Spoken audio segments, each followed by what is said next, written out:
Let's move to the Adelaide Crows now, where Justin Reid, the list manager, is on the line. Justin, hey, really appreciate your time as well. How would you evaluate what you were able to achieve, or can I say not able to achieve yesterday? Yeah, Tom Hurdy. Hi, boys. Disappointing in trade period last night. Obviously, we went in with the intent to bring Calamachi into the football club, but unfortunately, sometimes these things play out that way. So we're going to have to go the long route, but certainly Cowley's management and the club united in seeing that through. So disappointed for Cow especially and his family. What do you think it says about Brisbane that they were unable to agree to a trade to a player who's got a 5-year deal on the table from you and also has won 2 premierships at the Brisbane Lions? Oh, look, that's probably a question for Brisbane. But all I know is that Cow is very well liked and loved by his teammates at Brisbane.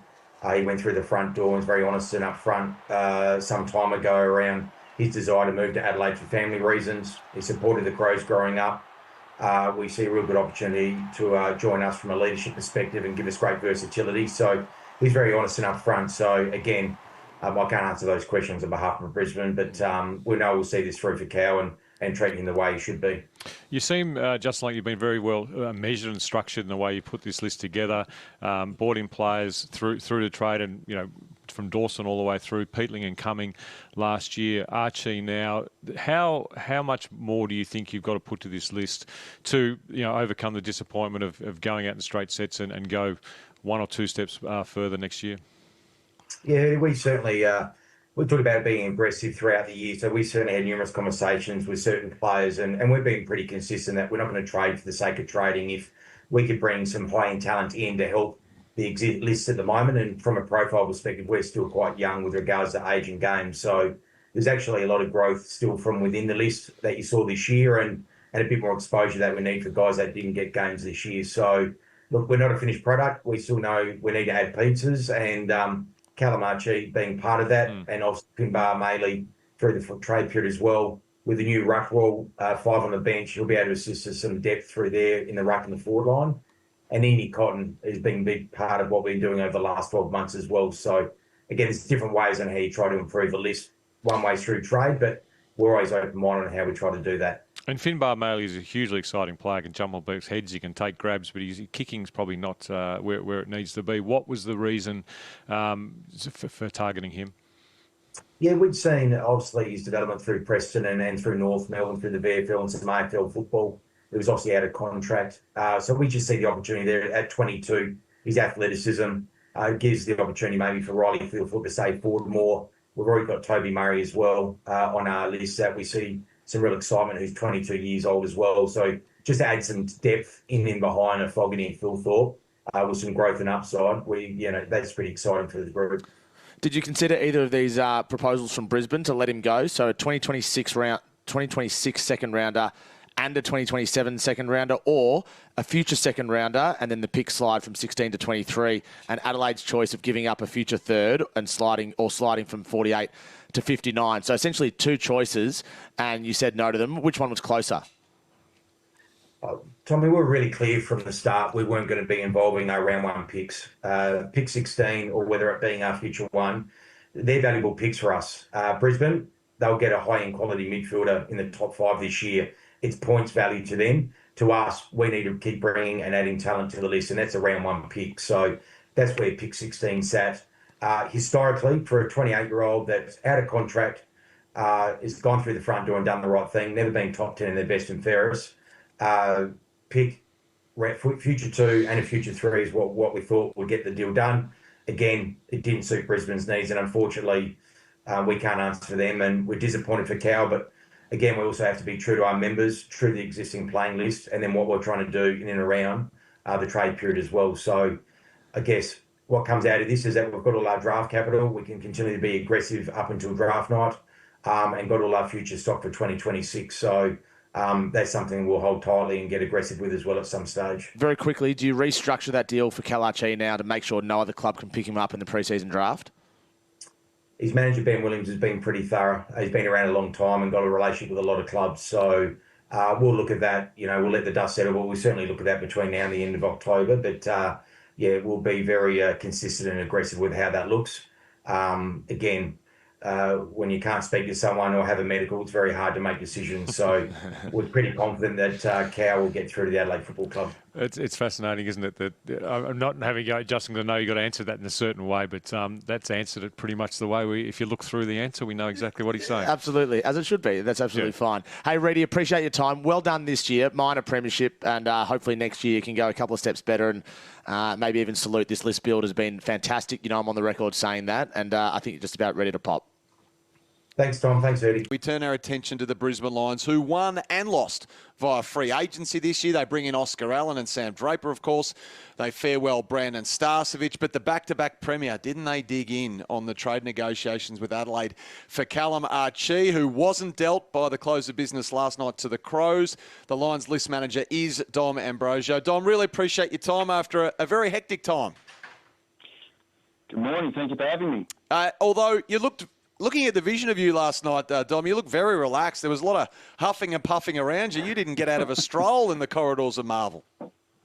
I think at that time of year, some guys get excited about picks and numbers and all that sort of stuff, but the reality is there's not that much difference between the draft picks anyway. But anyway, that's for others to decide.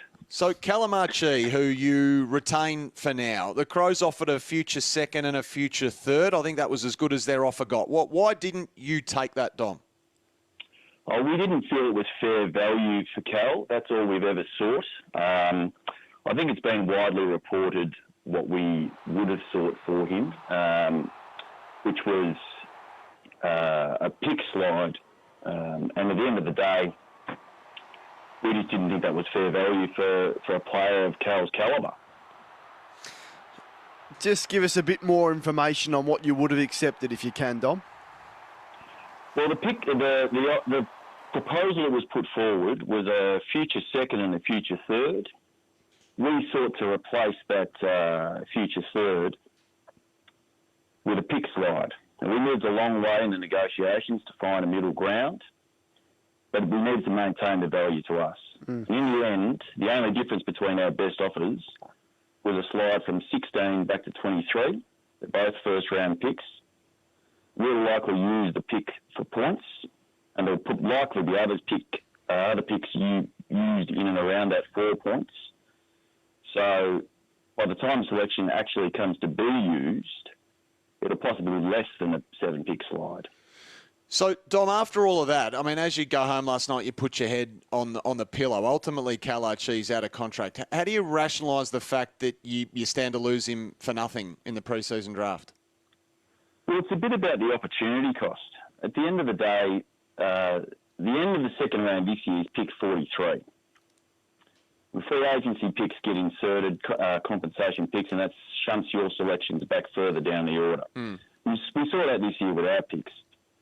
The reality is a future third is window dressing, particularly for a successful club. I mean, that pick can end up back in the 50s, and picks in the 50s are very rarely used. So effectively, we're looking at a fairly late-ish pick, and we just didn't find that acceptable, and we were really clear about that from the start. Were you disappointed in the language used from Ben Williams, his manager, and he shared his disappointment in your footy club?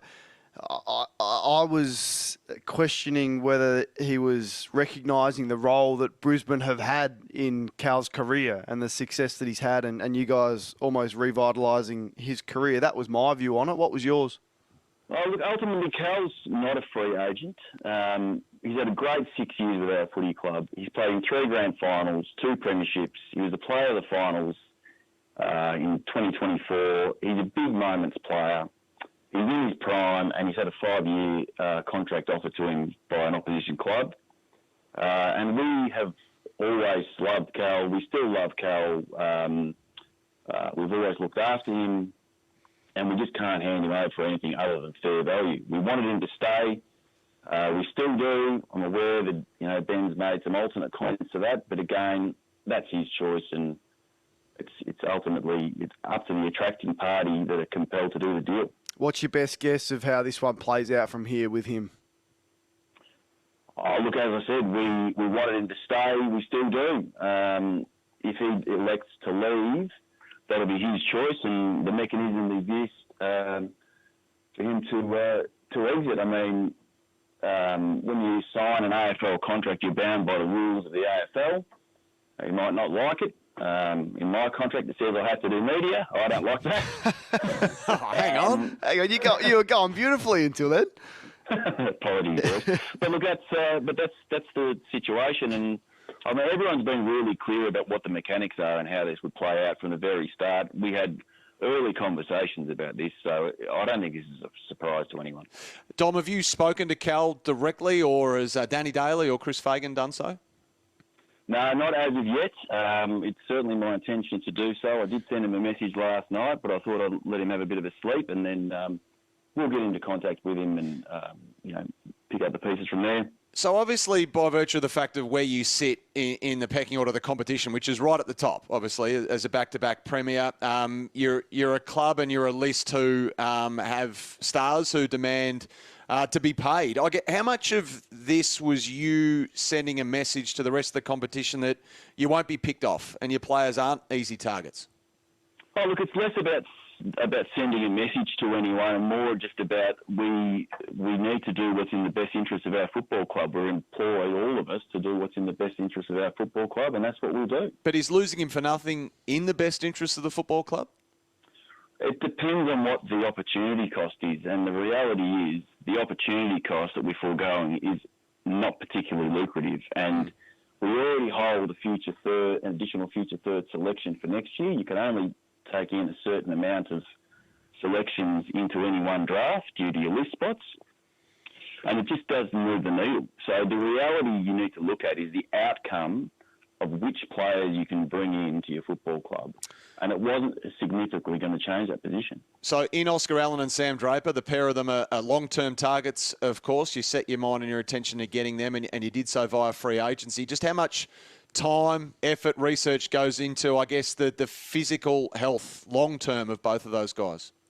Oh, quite a lot. But we've got a really, really well-credentialed, organised and super high-performance and medical team. And they've been across the discussions there, and they're quite confident that they can be well-managed and good contributors for our footy club. How do you do it with fitting all these players into your cap? You've done a great job retaining McCluggage and Rayner. Ashcroft was an incredible deal. Fletcher to 2030, incredible deal. You bring the two that Sam just mentioned in on big money. How do you manage your cap so successfully? With great difficulty. Look, the thing is that we've got a really tight group who want success. They're hungry for success. We look after our players, but all of those guys historically that we've re-signed have been prepared to take a little bit less because ultimately their aim is to be as successful as they can, and they know they'll be well looked after along the journey. So you must raise your eyebrows at clubs offering players close to $2 million. Like, I wouldn't imagine there's a player at your footy club on anywhere near $2 million, and to have success, I don't think you can afford that. Is that your view as well? Yeah, look, I think so. But, I mean, what other clubs do is up to them. I can only really comment on what the Brisbane Lions do. So the Will Ashcroft deal was a fantastic achievement, obviously, for your club, Dom. We're led to believe, and you might be able to clarify it with us here, that Zach Bailey's pretty close to re-extending as well? Oh, look, we'll turn our attention to that. We love Zach. He loves Brisbane. Again, the boys are a really tight group. All our guys have taken a little bit less to stay together. They're a really selfless group like that, and the job of signing Zach Bailey will be something we turn our attention to. We're through the trade period. Yeah, but you're not worried in any way by the sounds? Well, not at the moment. How good's Dan Annable? Oh, look, he's a talented young player, and he's a really good young man. How good, well, that'll be up to him and how hard he works, but if that's any indication, if how hard he has worked to this point is any indication of what he's going to do in the future, then he's going to be a good young player and he'll add to our group. Just a final one for me. I mean, how damaged is your reputation between yourselves and Adelaide? And does that matter if it is? I'm not buying into any of that. We're not driven by optics. We're driven by the best interest of the football club.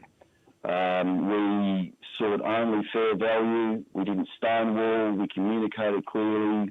There were no raised voices.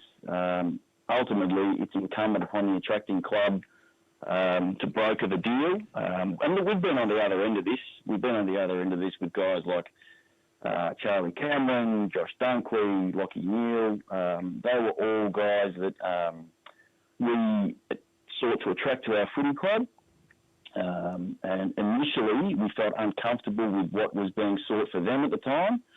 But in those situations, we took the decision that we owed it to those players because we were the initiators of the move. It was beholden upon us to get the deal done. In all those cases, we moved. And in all those cases, we look back with absolutely no regrets. Dom, we know it's not your favourite thing to do, but we love having you on, mate. And thanks for the time. Obviously, you bring in two players who are ready to go and make you better straight away, and Oscar Allen and Sam Draper. Really appreciate your time, mate, and all the best in the build-up to the draft, of course. Thanks, guys.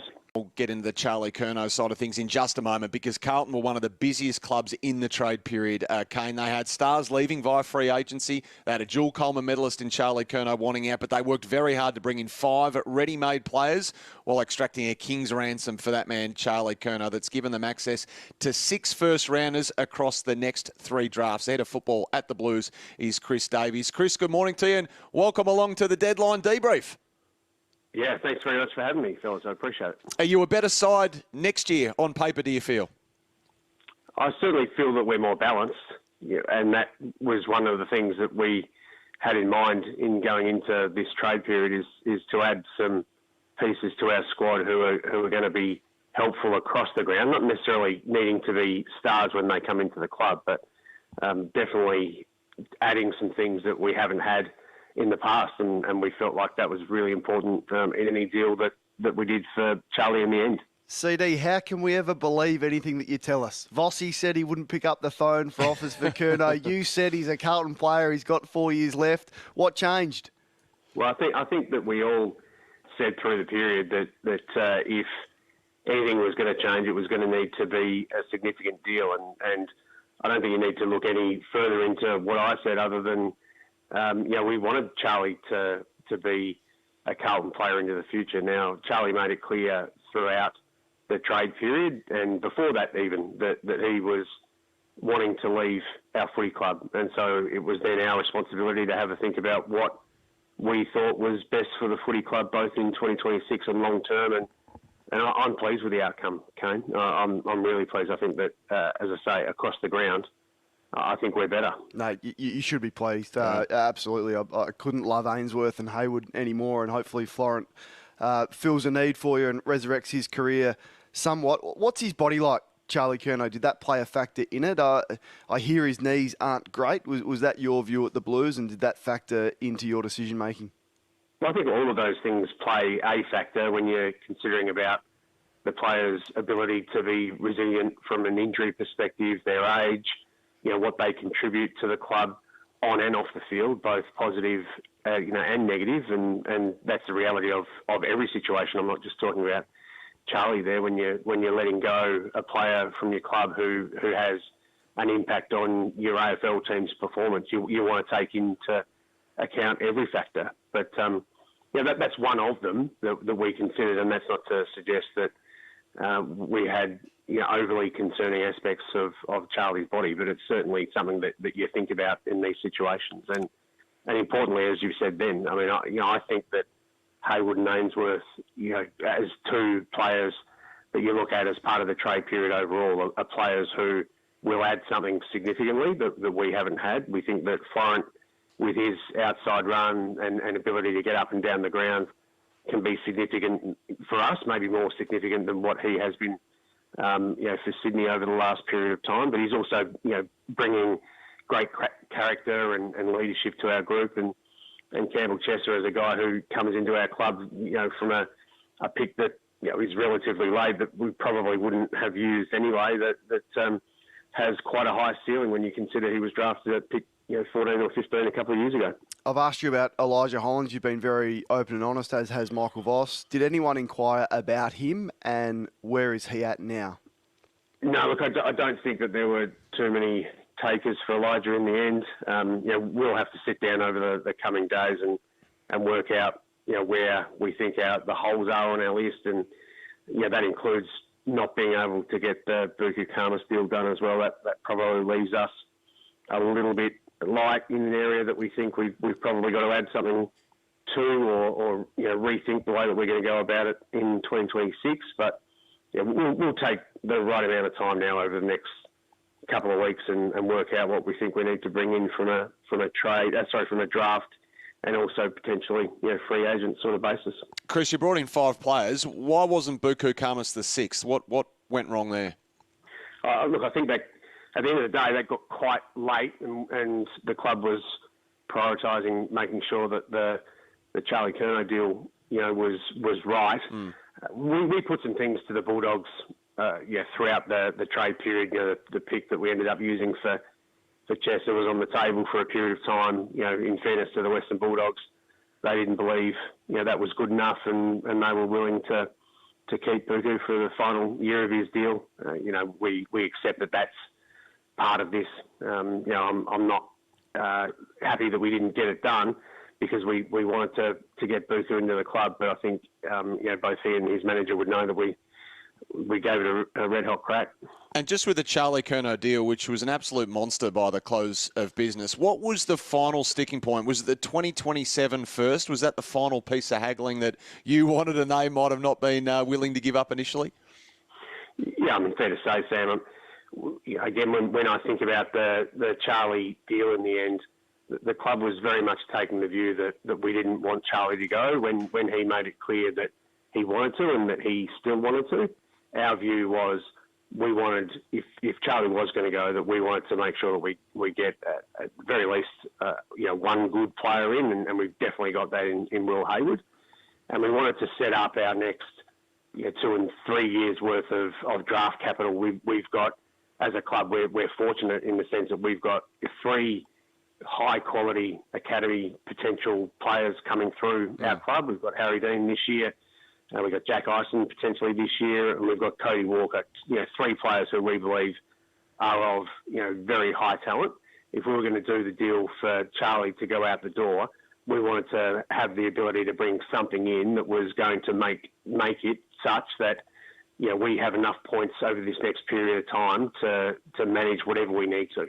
Having 6 first-round picks over the next 3 years, the only club in the AFL to have that sort of flexibility, we think is significant. And when you add the extra layer of the Tasmanian team coming in a couple of years' time, we think we're really well placed from certainly from a draft capital perspective. Hey, CD, would you pick Calamachi in the pre-season draft? Look, that's going to be an interesting watch. I'm sure that probably Port Adelaide, who have a pick before us, might be in that fight. But I did note that Adelaide and Ben Williams, Cal's manager, are pretty sure that he'll get through to them during the delisted the pre-season draft aspect, and I think it's most likely ends up there, Kane, to be honest. Chris, obviously Mitch McGovern was in a holding pattern, if you like, and instructed to wait. Where does this trade period leave the future of Mitch? Yeah, he's in the same position in some respects as Elijah, where we'll need to take stock of where we're at right now. We'll have to project out to looking at the draft. With the hand that we've got now, what points we'll potentially need to match bids on Harry and Jack, and to start thinking about where our holes are on our list for next year. So I can't commit to anything for Gov right now, but we'll work through that over the next period of time. Well, Chris, we both appreciate you joining us a bit. You've been good to us throughout, obviously, this year's exchange period, which has been a busy one for your new football club. I still feel the need to call it you. We appreciate it, mate. All the very best with what's to come next in the build-up to the draft, of course, and well done on a tremendous deadline day. No, I appreciate that, and well done yourselves. It's a big job doing this for the last couple of weeks, so well done. Chris Davies. The Collingwood GM Manager of Talent and List Strategy is Justin Lepage, and he's joining us on the line now. After a trade period, I reckon, where they wanted a lot, they got a bit, and in the end, they go again next year trying to win a flag, their second in 3 years. G'day, Leper. Thanks so much for joining us. Good morning, boys. Leper, let's start with the ins. So Jack Buller comes in from the Sydney Swans. I'd imagine this one took a little bit longer than what you thought. In the cold light of day, how do you evaluate your acquisitions in terms of draft picks and also players this year? Well, look, it was always going to be a consolidation year for us. Obviously, we went quite heavy last season, and you can't continue to do that season upon season. I don't know any team that's been able to do that. So we feel like we've got a really good list in order. We've still got a great crop of young kids that are coming through that haven't had the exposure that probably needed. So we think we've got some great stuff currently on our list. We've got Harvey Harrison coming back from a knee as well, and Reece McGuinness. So we've got some good options. And then Jack Buller adds to that. He's not obviously the youth. He's 24 years of age. He's put a lot of local footy. His back end of last season was terrific. I watched a lot of him throughout his VFL early season as well, and noticed he couldn't quite get into that team in front of the, Amati that was playing at the time and McLean, and he couldn't quite get in there. And then he found his way in, and then I was watching him closely, and he started playing well. And at the end of the season, had a big game against West Coast late, but. We're hoping it's a pick that can spike for us, but we're in that market this year. We weren't in the position to go after anything too big. Yeah, it feels like Leppy, you had the consolidation year you had to have in the trade period with Perryman and Houston coming in last year. Dan Houston wasn't criticised, but probably didn't get the levels that he did with Port Adelaide over his career. Do you see his role changing at all so that you can get more out of him going forward into 2026? Yeah, it's a good call. We'll talk with Fly on how he's going to, alter the game plan if he does, or deploy his troops in a different way. Obviously, one thing we know, we've got Josh Dacos, who's one of the game's elite halfbacks, and Dan Houston. But I guess the problem with that is you can only have one quarterback sometimes, and they get the ball. So I think Dan had to play a slightly different role for us this year to what he had at Port Adelaide. And coupled with that, the different game style as well. We're a lot more direct by nature. We're a lower possession-based team compared to Port. So, there was a bit of an adjustment period for him as well. And we kind of hope a bit like Lockie Schultz the year before. His second year will be much better and probably more like the Port Adelaide Dan that we saw. We all love watching Nick Dacos and the Dacos brothers and Pendlebury and Sidebottom play, but one of my favourite players at Collingwood was Brodie Myercheck over his career. Just the way he was the heart and soul of your forward line, played any role he needed to play, and really was selfless in that forward line. Was it hard to let him go? It was. We're put in a difficult position. We go into the start of this season thinking that, okay, well, Pendles is probably going and Howie's probably going and Steele. And by mid-year, Steele's touted as being an All-Australian. So Jamie Elliott's leading the goal kicking. And it just, it's just a fantastic problem to have. But and that's the tricky nature in planning for the future when you've got a list of guys that are on one-year deals. You're not quite sure. And even sit here right now thinking, probably Steele might be finished, or Pendles or Howie, but who knows? They may, have similar years and challenge us to keep them on. So it was difficult, and we got to a point where to move forward, it got to the point where something had to break, and we couldn't keep all of them. Unfortunately, it was Brodie, and I guess that's where Jack Buller comes in to replace that. He's no Brodie Myercheck, of course. He's in the early phases of his career, but. That's where it's at the end of the day. The other player that I couldn't see ever leaving Collingwood was Jamie Elliott. At the end of the season, didn't have a contract signed. You got that done. Was he ever any chance of leaving, or was just really just getting with him after the season and making sure you had a deal that worked for both parties? Yeah, it was a chance of leaving. That's for sure. We're able to get the deal done in the end. I guess the challenge is always when there's always another team that's going to pay more. I think that's the reality, and we have to deal with that. It's funny. I've only done this job for over 12 months now, but about value, it's a balance. It's what you think it is, and then what somebody else is willing to pay, and you've got to meet in the middle. You got stories like Jack Gunston, who's an All-Australian and one of the best and fairest, signs a one-year deal and stays. And then you've got situations where, guys are getting targeted and they're paying a bit more. So, again, the value is whatever it is at the end of the day, which made it tricky for us. But he stays, which is a good thing for us. Lepper, give us the truth around the Jordan De Goey situation. Was there any phone calls, any discussions around potentially trading him? I feel like I'm the only one that's saying the truth through this whole Jordan De Goey thing, to be honest.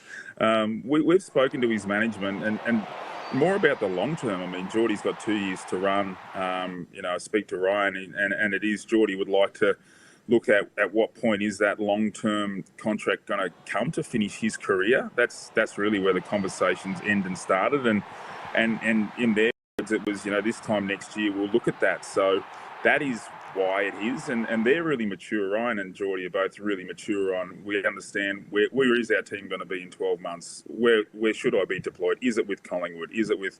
So that is the tone of the conversation, but it was never once anyone driving Geordie wanting to leave or us wanting to drive him out. But that's really it. So it was a very mature conversation with his manager maybe 4, 5, 6 months ago, really. And the only time I heard it back again was during the trade period. So, and I've been in constant conversation with Ryan to say, is there any truth to the rumour that he's having a coffee with Saucet, whatever cafe it is? And it's like, no, and that's about it. And I was just really reacting to the rumours other than that.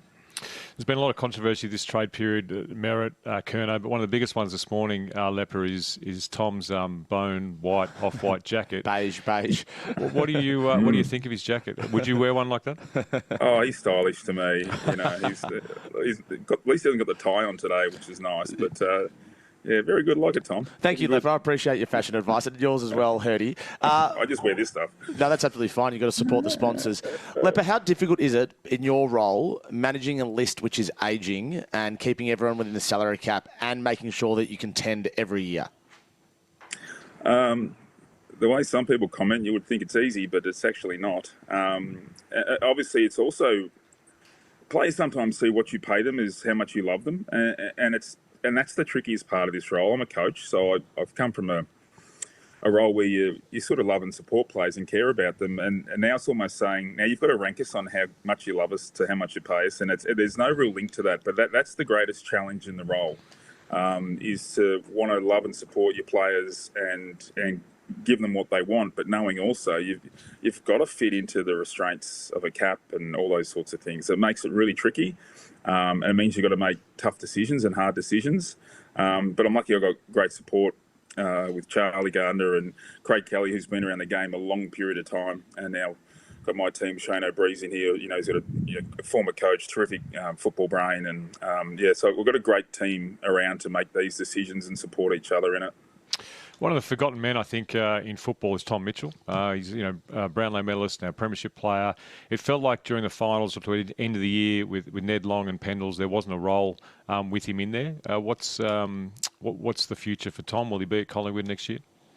Yeah, we've got that meeting tomorrow at 10:30, Hurdy, where we now pick up the pieces of what's left. Obviously, we didn't know whether Jai was going to enter the building or not, and obviously every decision like that has a flow-on effect down. So, yeah, we'll do that tomorrow, and he's in that with Mason and Lockie Sullivan and Noah House. There's a few of our boys that are waiting on answers that that need them, and we want to get that to them ASAP. So yeah, that'll happen tomorrow. So Mason Cox is there tomorrow as well. There's a few big decisions ahead for you and also them. Yep. Yeah, that's right. Yeah. Jai Simpkin, was North Melbourne asking too much for him? Well, it was an interesting one. I get it from their perspective. It's the captain, their leader, and and going back to the value piece before, it's very funny. We had Taylor Adams leave us a few years ago. He was a midfielder that got sort of kicked out of the square to half forward, and we traded him for pick 33 to Sydney at 30. He's a couple of years older than Jai, of course, but so again, it's they rate Jai's leadership and what he brings and all those sorts of things, And I get that. There's no criticism of North Melbourne at all. It's just that we had our parameters as well. He was coming to us to, fill our long-term needs. Eventually when Steele and maybe Jack Chris might play till he's 45 the way he's going. But, we saw him as a guy that could, get that steady stream of replacement without having to rely on our 18-year-olds too much. So that was the purpose. It would have been great to have. But the club wasn't willing to go to that level to do it. So, we wish Jai all the best. He's a fantastic human being and a great person, and, wish him all the best for the future. Collingwood's the biggest brand in the land, and normally when they go after a free agent, it lands if the deal works for both parties, just because of the attractiveness of the club, what you've achieved, the crowds, who you are. The Oliver situation, choosing to go to GWS instead, did you ever get a chance to get in front of him, or he just basically was GWS all the way? Oh, no, that was an interesting one. We got rang by his management. We decided not to pursue it sort of early on the Monday. I spoke to Clayton a few times. I know we probably haven't given a running commentary on this one, but I think I think really his management wanted to steer him to there as well. And look, I actually wanted what was best for Clayton. I had a good 10-minute chat with him on the phone, and we talked. I felt like I was coaching him. We were talking about football and where to be, and if he does move to Sydney, how does he transition the people around him? Because he's got a really set group of physios and people he uses around him to get up from week to week. He's quite a pro in that part of things. So. I was actually trying to talk about what if he does leave the state. It was a very different conversation. I think all the conversations I have with players, I want to make sure they want to be where they want to be. Even going back to Dan McStay 3 years ago, when he thought to come to Collingwood, I said, mate, it's not about what I want. Make sure you make the choice that's right for you, because you've got to be happy. If you're happy, you'll play good football. So most of the chats I had with Clayton was around that. And I think, getting off that phone, I felt he also thought that he didn't want to move to Sydney. I don't think, given the fact he had to leave his family and those people, but I think he knew deep down his best thing was to go to Sydney. And I think walking away from that phone call, I thought the same. I rang Nick Geesh and I thought, I think this is the best thing for him to head up there and start a new life. Leper, appreciate your time. Good luck for the draft, and thanks for being so generous this morning. All right, guys, all the best. Well, joining us on the line now is Essendon Chief Executive Craig Vozzo. He joins us on the phone. Craig, thanks for coming on Gettable. Pleasure, guys. Good to be here. Let's start, obviously, with Zach Merritt. Can you just talk us through your perspective of it as a football club and how it played out, not only yesterday, but across the last couple of weeks? Yeah, so we've talked very openly around how Zach is a champion of our club. And he's someone that we had very high value on in terms of retaining at our club and using every effort to do that as a contracted player. So that was very, very specific and made very clear from day one as being a key objective. Was it clear to Hawthorn throughout this process as well, even through Zach's management, that a good quality player had to be involved in any potential deal if you were going to move? Yeah, so our position was number 1, 2 and 3 was retaining Zach, no doubt at all. When, out of respect for Zach, he expressed his view around a preference to get to Hawthorn, which he made clear, I think, early this week. We had discussions, and certainly those discussions involved mature players. Was any other than Henry Hustwaite ever offered? No. Okay. No. Would you? We received, from a timeline perspective, the first contact we had from Hawthorn was about 30 hours before the deadline, with a first and final offer, which had a 7-hour deadline, and that contained Henry, without certainly in any way demeaning Henry. He's a very good footballer, but he wasn't going to shift the dial in the context of this transaction. What did you make of the 7 p.m. deadline that night? Look, I guess I was disappointed in the way that was presented. To make it clear, it was an unusual way to go about things, particularly in the context of someone of Zach's ilk. He's an outstanding player, a great person, and they knew he was contracted and very important to us.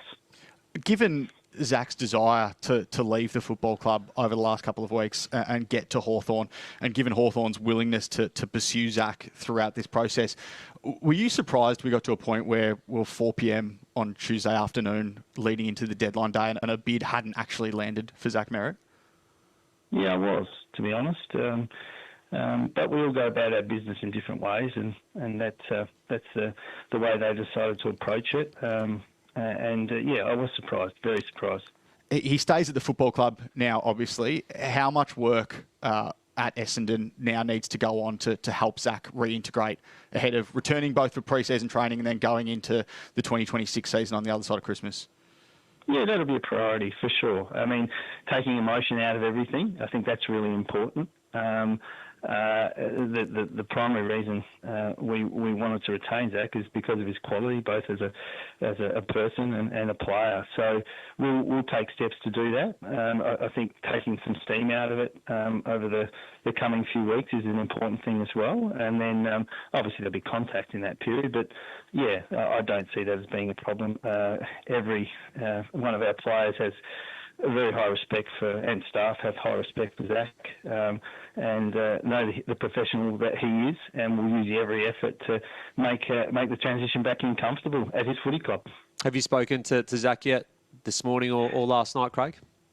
No, I haven't, not yet. I thought I'd give it a bit of space. Certainly have been in contact with him by text and regularly, and I've obviously been talking to his management regularly as well, but I'll check in soon as well. Was this as much around what the deal looked like as also taking a bit of a stand and a principle in keeping a captain and your best player? Would it have mattered too much about what the deal needed to get to?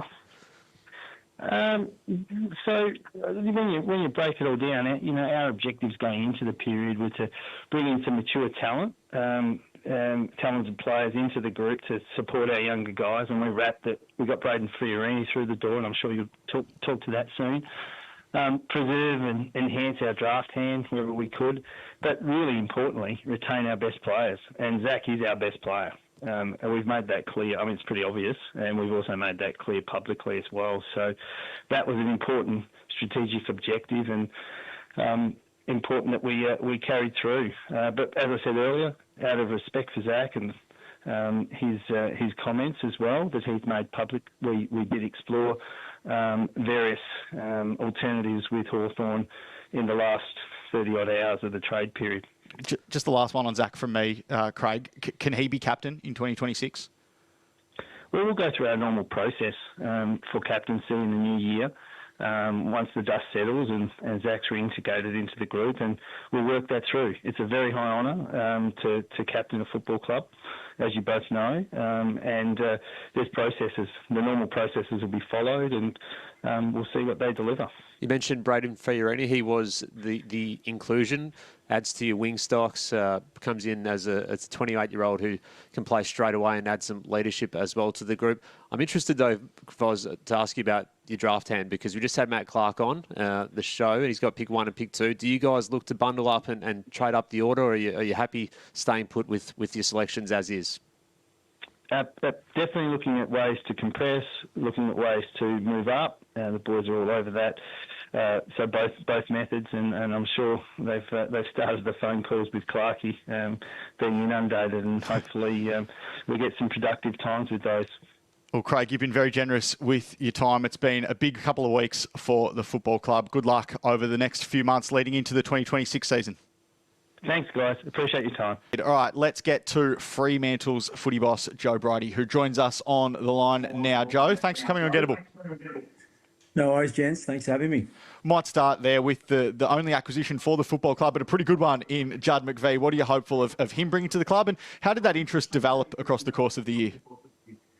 Yeah, look, you're spot on. He obviously adds a fair bit to our back half, and someone that we've been speaking to throughout the year. And I think gradually for him, it grew, the opportunity to come and join Freo and the role that he could play in our side, but to get back around family and friends. So he adds a fair bit to our side, and really excited for him to join the Purple. You ended up being a bit of a circuit breaker early in the period as well for the West Coast and Starcevic deal, trading out pick 12 for 19 and 24, I think it was, or around that, whatever it ended up being after the moving around. But and then that pick went on to Melbourne. How keen were you to just get it done and move on?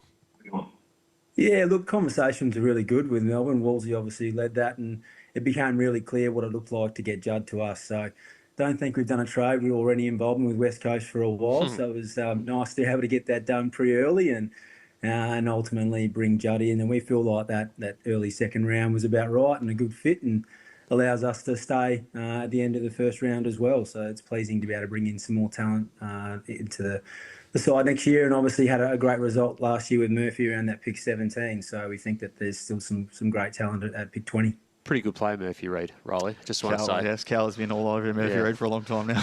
I don't know how he got to pick 7. I'm still shaking my head. Do you feel like you got every piece covered now, Joe, in terms of this list build? Is it all there? Yeah, look, Wolsey's done a magnificent job with our recruiting and list management team. And when you look at the balance across the ground, we feel like we've got the right key pillars in place now that obviously allow us to have more flexibility. I think that's something that we're looking to evolve as well, to have in-game flexibility and moving the pieces around. You look at the likes of Jackson and Bolton coming into the side and the flexibility they add, but even a fit Hayden Young, whether he plays inside or can go forward and go to half back, and even Judd and what he might do in the future and getting up the ground. So definitely feel like we've built a list that can obviously play a lot of footy together as they mature. And look, Jago Amir is going to be our oldest player on our list at 31, but that cohort from 22 through to 28, we feel like is a really talented playing group and can take us forward and continue to grow. And they're the players that probably sat in most of our games this year, and their footy will just continue to evolve. Can I ask, the Kalachi deal obviously didn't go through. You've got a selection before Adelaide's in that pre-season draft if you choose to go that way. Have you had a discussion as a footy club as to whether or not he'd be a player of interest to you? Yeah, look, he hasn't been someone that we considered at this point in time, and we'll go through all that process and have a thorough review of the trade period and then look at what our preparation looks like for the draft and ultimately our list makeup. So we've still got a fair bit of flexibility in how we design our list, whether that's your 36 and 6 in the rookie, or we can shift that up to 38 and 4. So we'll look at all those opportunities, but it isn't something that we've considered at this point in time. And just quickly, the big question on everyone's lips, what are the plans with pick 103? Look, it's still there, so it's good to have. So look, obviously a fair bit of commentary around that, and both Reedy and Brodie, the opportunity for them to go and play the senior footy was really important to them, and we feel like our midfield depth is in a good place, and Murphy Reid in future being able to get through there as well, and the growth of Erasmus and Johnson in the future too. So look, it's an opportunity for us to take that second pick in this draft in particular, and then ultimately frees up some space for us in the future and what we're looking to do in future player movement periods, but also the importance of retention of some of our players. Well, Joe, the list looks like it's in a great spot, and it's been bolstered by the addition of Judd McVie during this year's trade period. So thanks for your time and good luck over the course of 2026. No worries, gents. Thanks for having me. Plenty to get through with Andrew Mackie, and the Geelong footy boss joins us on the line. Andrew, thanks for coming on Gettable. No worries, Roy. How are you? Not bad, mate. Let's start with Rowan Marshall. Obviously, you made another attempt to lure him to the football club on deadline day. Talk to us about how these chats with St Kilda and his manager, Dave Trotter, progressed across the course of Wednesday. Yeah, look, we had a few goes at it, to be honest. We'd had conversations with Stephen Silvani. They seemed to pivot throughout the period. The opening day, we're open to hearing something.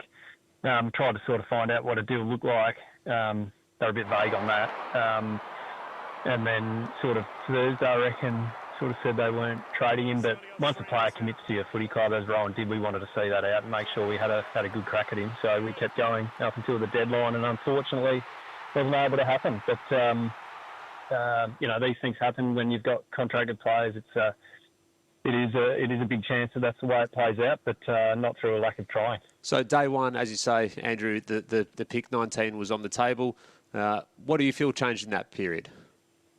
It's a good question. Yeah, you'd have to ask the Saints, whether they were doing it at all throughout that period or what their intention was. But we were clear on ours, and they would have been clear on our intention to bring Rowan in.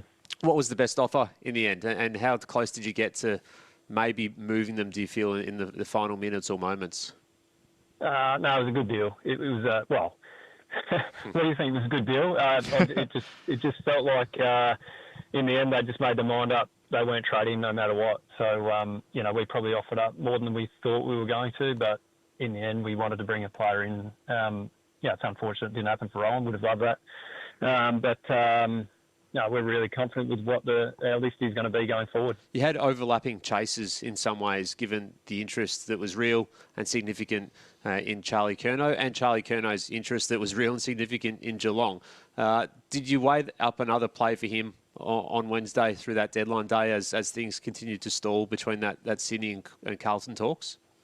Yeah, we did. Yeah. We once again, when a player like Charlie, when you feel like you are a chance, you want to try and have a go at that too. So yeah, we spent a lot of time on both those players. you always got to be ambitious in your thinking and how you go about these things. And like I said, today we look back and know we did have a crack. Fell short.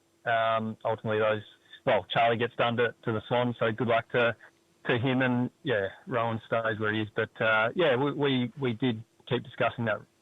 Would it have been right up to last night? Would it have been easier to get Charlie across the line, do you think, if he'd nominated the Cats? Yeah, possibly. Yeah. It just whether Carlton wanted to do that anyway, or whether there's lots to go into that. He's represented really well. He's got a great management group. But these things. We felt committed as a club once Rowan Marshall committed to us that we would see that out, and that's what we did. So often that's how it plays out. When you say you considered it again on deadline day with Charlie Curnow, did it eventuate to another offer, or was it just a consideration internally at the Cats? Yeah, ongoing conversations about how we would do it. Obviously, we weren't getting anywhere with St Kilda. We wouldn't have left Rowan Marshall hanging, that's for sure. But doesn't mean you don't thrash this stuff out until there's no chance of it happening. So we spend a lot of time. It's amazing where your discussions go and the time spent on things that ultimately doesn't happen. But that's where you make the magic, I suppose. Those discussions, and every now and then you nail something. Patrick Rechko wasn't the biggest name to move in the trade period, but he might have been the most surprising. We spoke to Blair Hartley before, who said he didn't expect it to happen on deadline day. Did you have any indication that this was a trade that could go through as you were driving to Marvel Stadium on Wednesday afternoon? No, zero. But rap that it did. Like he was unfortunately him and Xavier Ivicic victim of sort of list spots, and we're quite tight for list spots at the minute. And he did a great job in his first year, Pat. And we told him that it was unfortunate. It was a victim of the circumstance of the AFL rules. You got to transition your list. He was out of contract. Rookie list, and we're tight. So Rap, not surprised that another club showed interest, and Rap that the player gets some certainty and doesn't sit around for another month and wait. So it's great that the Tigers can get him in and introduce him and get moving. So that was a win-win-win all around.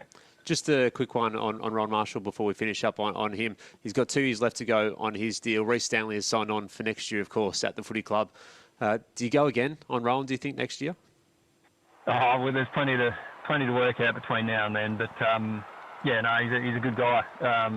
We caught up once, and he'd fit in well down here. But unfortunately, it didn't happen last night. And there's lots of time between now and then. Lots of things can happen. Cal, you know that. Yep, absolutely. And given the interest in Charlie Curnow, Rowan Marshall, that those guys don't come cheap. It suggests that there's room to move for the Cats as well. Next year, there's a couple of headline free agents. Zach Butters is out there. I don't know if you've heard about his contract status at all.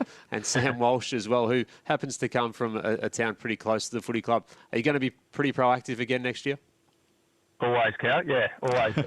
We're lucky enough. We got a club that we've got to keep making sure that we're doing things that makes it players want to come and play for us, and that's what we try and make sure we commit to every day when we walk in. That's what the environment is that we try and create, and we feel like we've got a great town to come and do our work. So really excited about what that could be in the next year or two and beyond that. Just one more contract one, Andrew, in terms of the coach. How close is he now to signing on? Very. Just walked a few laps with him this morning. He's it's all very close. Steve Hocking and Liam Pickering doing a fair bit of work with that, but Scotty's committed, and I think the final details just getting thrashed out. But it's exciting for everyone. We had some great news throughout the week too. There's lots of ways you can improve your footy department and club in general, and to be able to bring Nathan Buckley in over that period was a big get for us, and excited.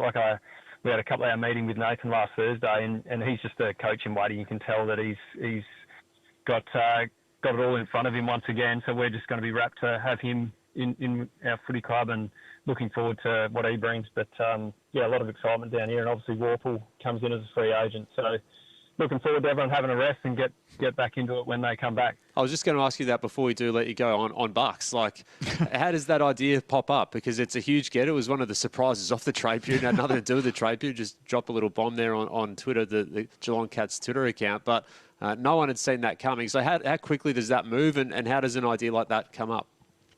Yeah, like Scotty Hock and myself spend a lot of time, bit what I was saying before. Like you cover a lot of territory in thought bubbles and sort of spitballing, and a lot of it's junk. But every now and then, there is a nugget. And we were floating lots of ideas about what we should do with our coaching department, and more broadly than that, across the whole footy department and players and whatever else we cover. But it did get mentioned. And clearly, we sense Bucks had an appetite, and from the first text that Scotty got back and the engagement, and then the couple-hour meeting that we had last Thursday, you could tell he's got big things in front of him. We all know that, like the way he talks, and he's now around the game. But it moved quickly from there. Once we caught up, we were clear that we wanted to bring him in, and to his credit, he made some things move at his end, because clearly he's got a lot going on in his life. He's in a great spot with it all, with the media and whatever else he has. So moved quickly. We're really excited. He's going to be a great addition to our group, to work alongside a couple of other guys who are doing a great job themselves, in James Kelly and James Rowley and Nigel Lappin. Well, Andrew, you look after one of the most successful clubs in the business, and you're primed to go again in 2026. You've been very generous with your time across the last couple of weeks. Thanks for joining us on Gettable. Anytime, guys. Thank you. Well, it was a huge trade period for the Gold Coast Suns. In a massive exchange window, they farewelled 5 players in total. They brought in 2, and they saw a series of draft picks change hands. Next year's midfield makes for exciting reading if you're of the Suns' persuasion, and terrifying reading if you're not. And this man has overseen the lot. He's the Gold Coast GM, player, list and talent. I speak, of course, of Craig Cameron. Craig, welcome back to Continental Tyres AFL Trade Radio. Thanks, Sam. And Kane, how are you? You would have needed a double Barocca this morning after the events of yesterday, I reckon. No, I just went for an early morning walk just to clear the head. I'm just reading the Herald Sun. They've given you a 9 out of 10. The most successful team, according to them, of the trade period. How would you give yourself out of 10? What score? Oh, I'm not going to answer that, Kane. we don't give ourselves a rating. It's just we're just trying to improve our list and hopefully bring in the players that help the club and the rest of the guys improve for next year. So it's always found ratings of trade periods pretty interesting, because you really don't know until 3 years into the future. So, but you've achieved what you needed to have achieved. What does Petrarca do for your team? Oh, he gives us great flexibility through the midfield. Gives us a bigger body in the midfield. I think we found in the finals that we probably needed a bit of that. He also gives us flexibility in going forward, and gives us some X factor up there as well. So I think he can play a range of positions for us. How's your salary cap going? I mean, are you bursting at the seams, or are you under control? No, we're under control. As Sam mentioned, we let I think there's 5 players departed during the trade period, and that allowed us to make the decision we made around Christian. And also some of the things we've done in the past few years have also allowed us to manage our cap to a position where we could take someone on of Christian's calibre. I've asked you this in the lead up prior to the official confirmation that Jamara will be at your footy club, but how are you going to solve the issue of 4 talls? You could only play 2 in the finals. Now you've got 4 genuinely talented talls on your list. Is there any angst amongst the group, and or do you just view it as healthy competition? I know, absolutely view it as healthy competition. I think the change to 5 on the bench gives us greater flexibility, gives us, especially with a player like Ethan Reid, who can play second ruck, has such a great running capacity, he can play in a range of positions. I think we'll see Jed emerge. This will be he's going to his 3rd season. So I think competition in that spot's pretty good. Is Bailey Humphrey a player with the mindset to take the disappointment and come back and still perform to the optimal level, or is this a risk that the events of this trade period could affect his performance? There's a long time between the trade period ending and the season starting, so I've got no doubt once he comes back, Bailey's a competitive beast and he'll want to put his best foot forward. I think the other thing to understand is during trade period, our position has to be really strong. Clubs are obviously interested in Bailey. We were trying to complete a deal for Christian. Melbourne had an interest. So we had to take a really strong position during trade period. Now that period's over, then we can sit down with Bailey and his manager and talk about what it looks like when he comes back and what assistance we can give Bailey during the year to deal with some of the things he needs to deal with. Craig, the Christian Petrarca deal, I think we were conditioned to understanding that it was going to be enormous and it was going to be complicating. I don't think any of us thought it was going to be quite this big. So you get him and there's 3 second-rounders coming, or 2 second-rounders coming back to you and a future second-rounder. And then you give up as part of a deal that I won't bore people with now, but 3 first-rounders go out. So how do you reflect on the specifics and the weeds of this deal in particular? I think the best way to look at it is in perspective of a 3-year window that we've just had, where we knew how strong our academy was going to be in terms of producing some talented players. We felt we had our cap in the right position to be able to attack the market. So 3 years ago, we took 4 academy boys in the first round. Last year, we took Leo Lombard. This year, there's a number of academy players. We think 2 of them will be first rounders. So we needed to make sure that we made trades and collected enough draft points to be able to acquire those players. But we also wanted to improve the ready-made players for our club. So Daniel Rioli last year with John Noble, and this year with Christian and Jamara. It's sort of been a 3-year plan and a 3-year window for us to make those changes, and we made a decision that, having done that for 3 years, that we could afford to let a little bit of future draft capital go so that we could get ourselves set. When did the club formulate a position on going after Jamari Ugle-Hagan? How far back does that go? It's a good question. I can't exactly tell you the timing, but it would be a good couple of months, Sam. It takes a fair bit to work through with someone like Jamara in terms of some of the issues that we had to investigate, and also to work out what his position was with the Bulldogs, given that he was contracted. So I'd say a good couple of months. We've been having conversations with Robbie D'Orazio, his manager, in the first place. So understand the obvious sensitivity, so we don't expect chapter and verse here, but how did you, just broadly speaking, how do you strike the balance between protecting yourselves, which you need to do, but also allowing him the best chance to succeed? And I'm referring here to how you've orchestrated his contract going forward. So his contract, it's a 1-year contract with a trigger clause. I won't go into the other clauses that are in the contract. I don't think that's fair to make that public. The other part of it is actually trying to put structure around him from a performance perspective. So ensuring that we're getting back to condition to play AFL footy, and probably the first thing to do is getting back to condition to complete a proper pre-season, and then just putting structure in his life. Jared Harbrow will play a big role in that from an Indigenous perspective, and then obviously with medical and psychological services that we'll use with Jamara. I think I've said this a number of times, but the big thing is that we're giving Jamara a second chance, and it's now up to him to commit to that second chance, but also to use all the structures that we're going to put around him to give himself the best chance to return to footy. So I don't want to delve too much into the personal, but setting him up to succeed off the field, would he move in with someone like Jared Harbrow? How do you set him up away from the field? Yeah, so long term he'll move in with Jared. And the trigger clause is more around a games played clause, is it, for that second year?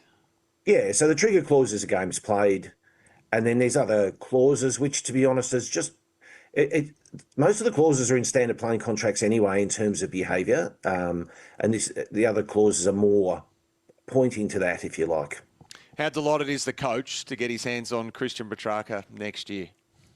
Yeah, he's pretty excited. He rang me a few times last night, and Cal Burns, our national recruiting manager, so he's pretty excited.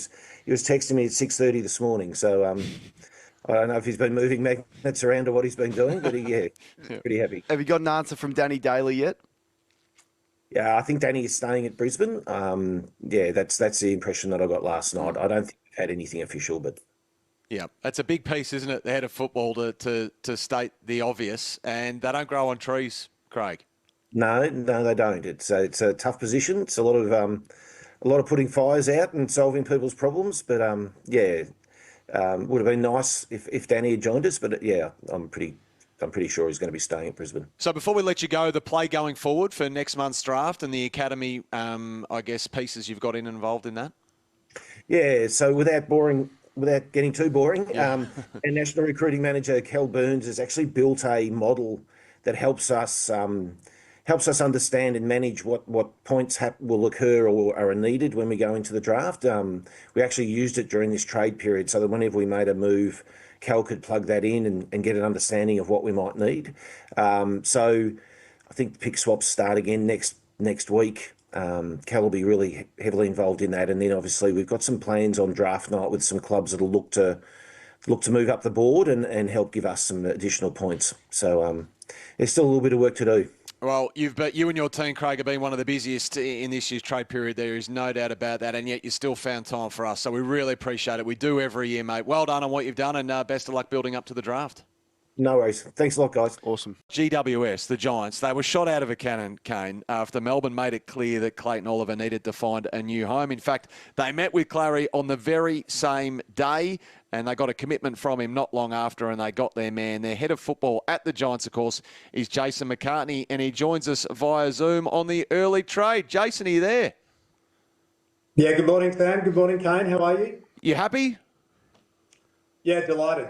Yeah, like as you explained, it was one that you go into this period and you do need to keep a real open mind and be quite nimble in the way you approach things. So, we were unaware until, Sam, I think you broke it actually on the trade radio that meeting occurred with Melbourne. So that was something that pretty much within a couple of hours I was speaking to Clayton's manager and Nick Geeshan to just get a bit of an understanding where it all sat. And then from then we were quite fortunate in a way that Clayton had actually pre-arranged a trip 2 or 3 days prior to that meeting that he was coming to Sydney. So yeah, obviously we jumped into action pretty quickly and were able to arrange a meeting to get the ball rolling with trying to get Clayton on board and then obviously facilitate a trade. You got him on the Blue Goose boat, Jace. Was that the difference? Was that the deciding factor?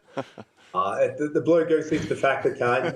There might be a bit of Blue Goose action this afternoon, actually, after we wrap things up. But yeah, it was like I said, it was just fortunate that Clayton was coming up here. I reached out to him, an instant reply.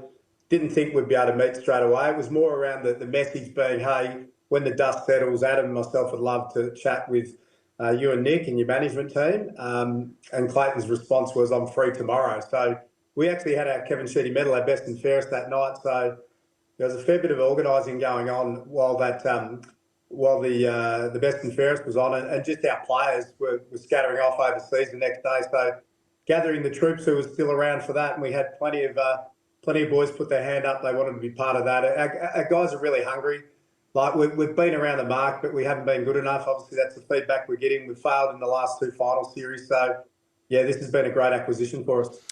How much work went on for his off-field stuff, Jace? It's been reasonably well documented that there's been issues there and distractions. What sort of player are you going to get coming to your club off the field? Yeah, it's one thing you have to dig pretty deep into, and like we spoke to a number of people, whether it be people he's worked with at Melbourne, players, and then outside that in the broader industry, just to gather as much information as you can. And it's a lot about too what you need to put in place, not necessarily to rule people out, but what you need to put in place, like we did with Jesse Hogan, like we did with Jake Street, like you do with every player. And what we found is, there have been some things along the way, but I think many people have obstacles throughout the journey of life, and in particular when you're in the spotlight of an AFL career.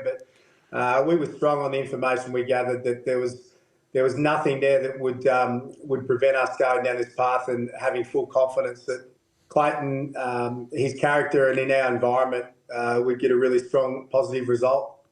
You got a pretty good record of getting the former club to pay a big portion of salaries. I think Heath Shaw and Deledio and Ryan Griffin and now Clayton Oliver. It's a credit to you in that space. That was a big factor in this one.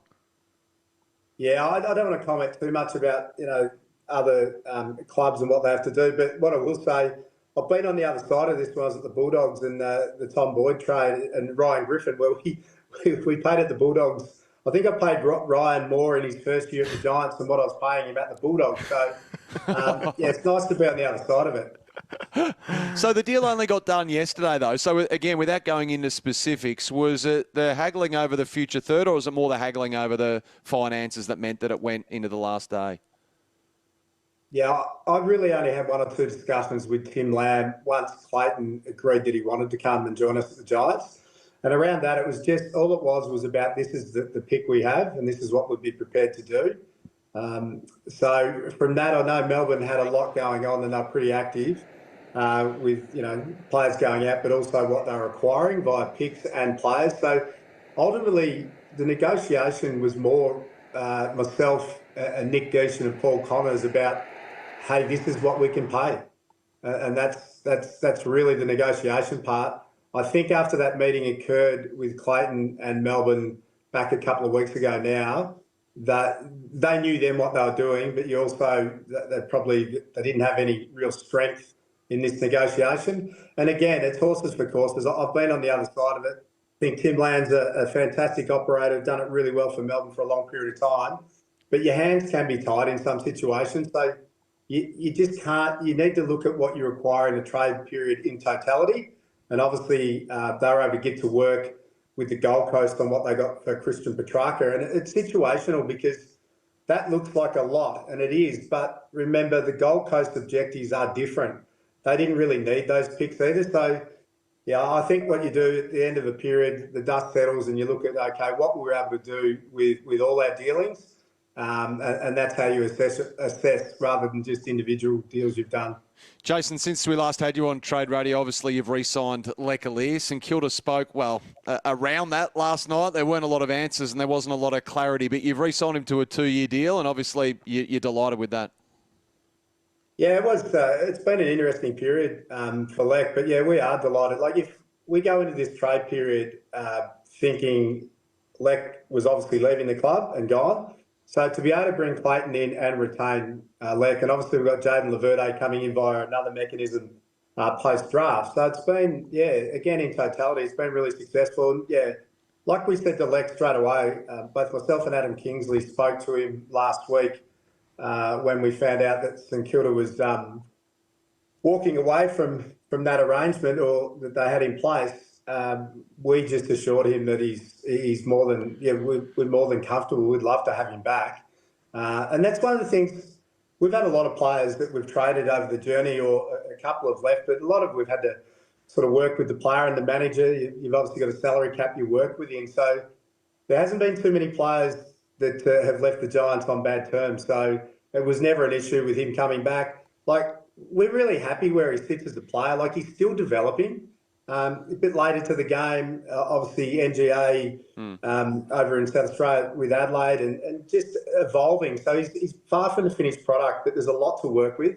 He's got incredible resilience, such a popular person with our football club too. He's overseas with a number of our players at the moment, which was great. So he had support around him, but he works really hard. So, yeah, it's great that we've been able to sign him for another 2 seasons and let him keep progressing and building his game. Jason, brilliant.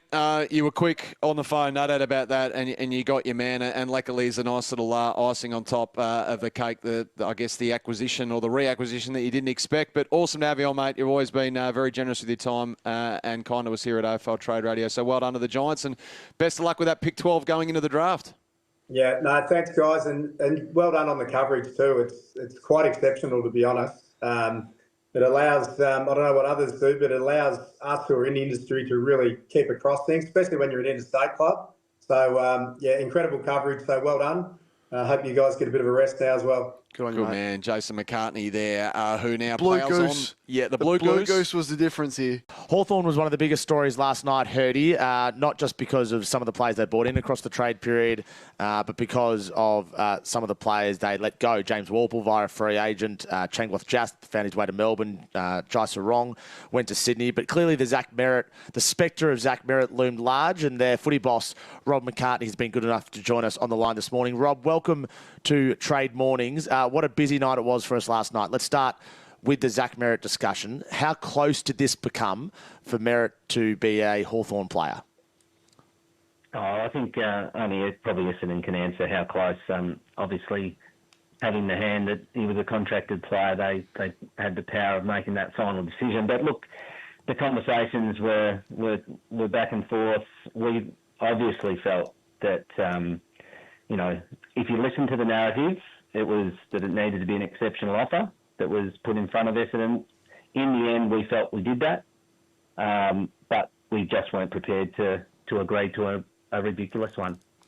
Rob, I get the feeling it was more than just about the player that they were giving up. This is about a club putting a line in the sand, not necessarily against Hawthorn, but against anyone who was coming. New president. Did you feel at any point along this journey that it was more than just players for picks and a normal trade? This was a bigger thing for Essendon? Yeah, look, I think the outcome shows that, James. We looked at presenting as something that would future-proof Essendon's list, a little bit like what I think Sydney did to Carlton.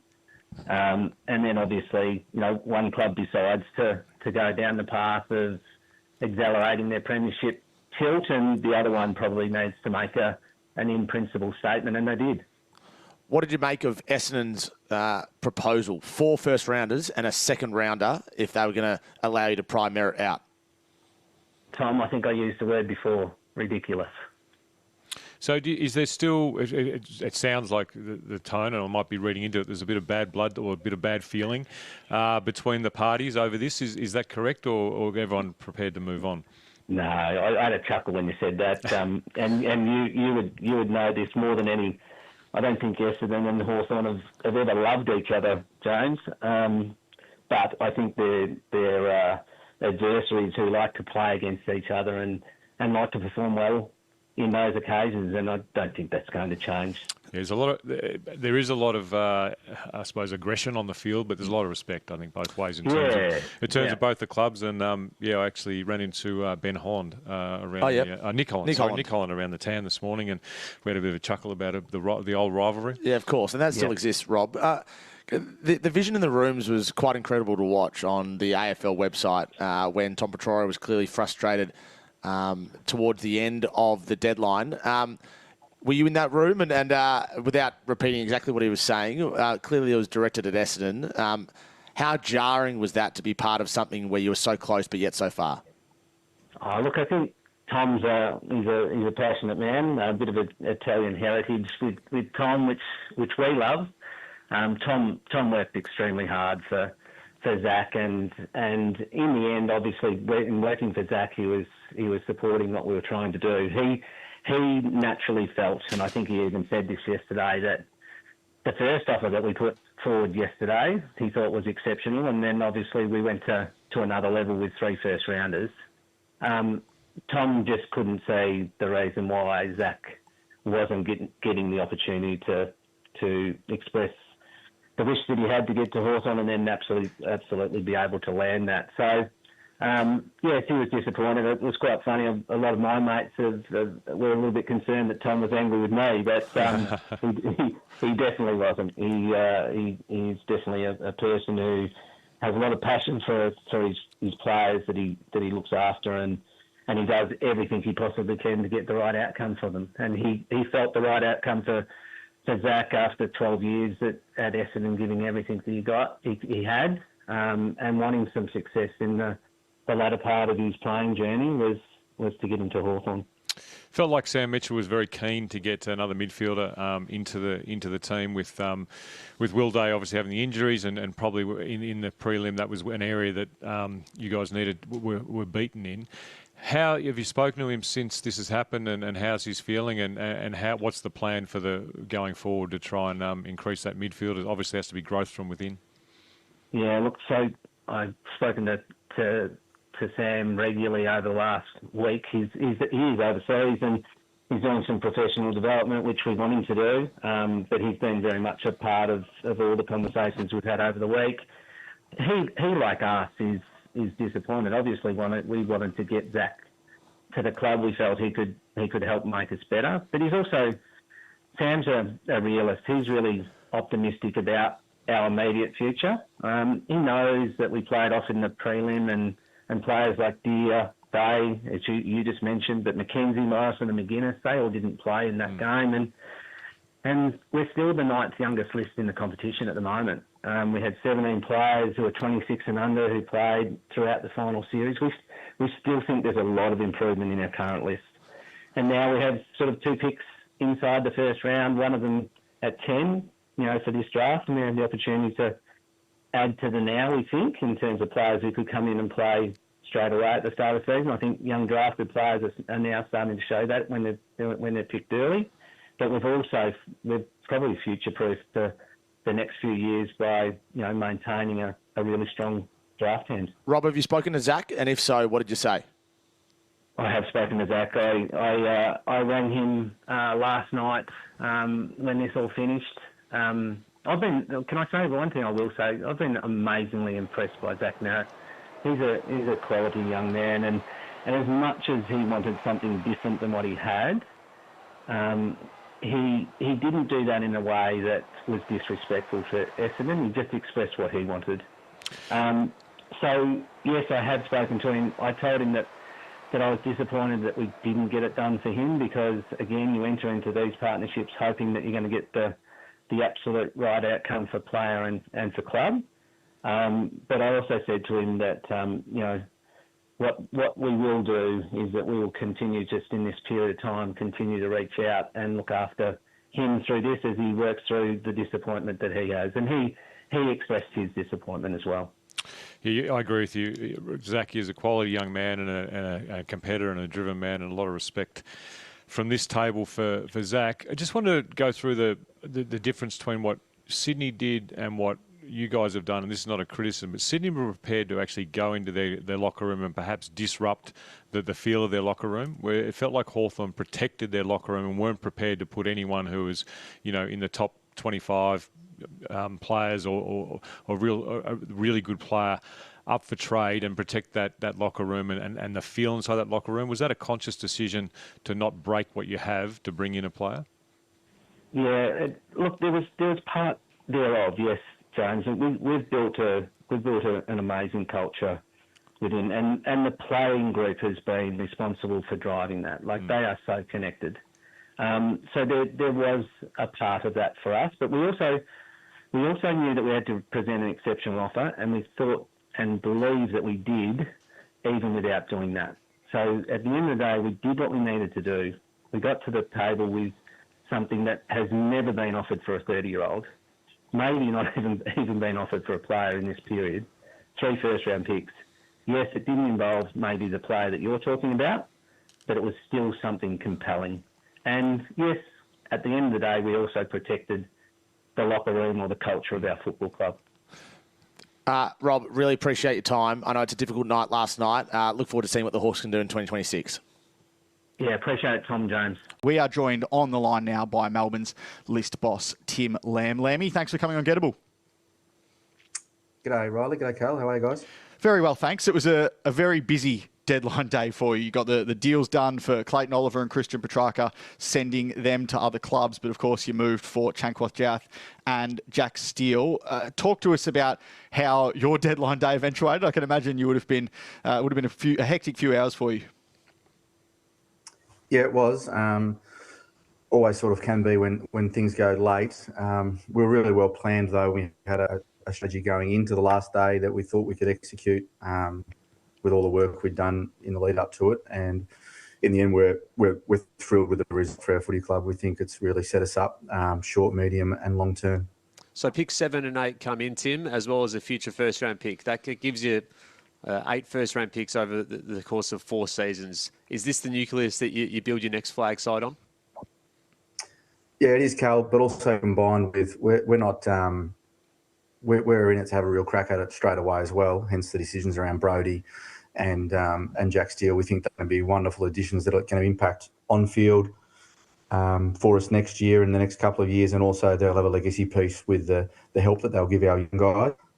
We're really mindful of Tasmania coming in. There's some talk about this draft being a little bit compromised, and there are some talented academy boys near the top end. If you look at what will happen in the 2027 draft, which is likely to be Tasmania's first, Tassie are going to have the opportunity to pre-list 17-year-olds before that draft, and they'll have a number of the first round assigned to them. So we thought it was really, really important to jump into these drafts as heavily as we could.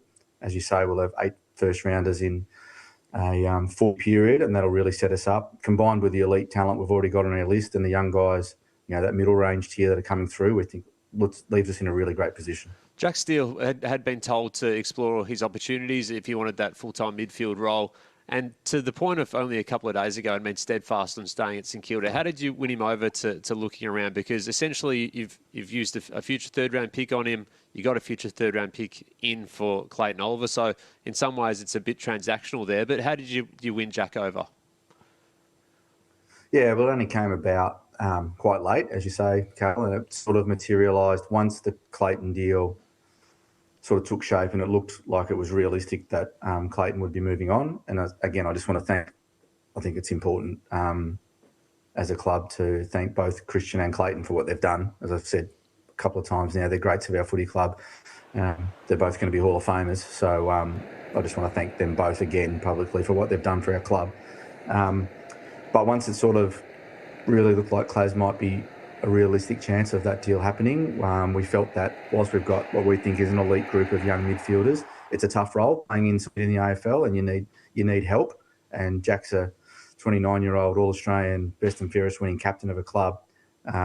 So we spoke to Jack Tuesday morning. What day is it today? Thursday? Yeah, Tuesday morning. And then had some more conversations during the afternoon with him, and some of our leaders got involved in talking to Jack, which I think was important. He did his own research on us and the environment at our footy club. I think he was really impressed by Stephen, our new coach, and Nathan Jones, the midfield coach.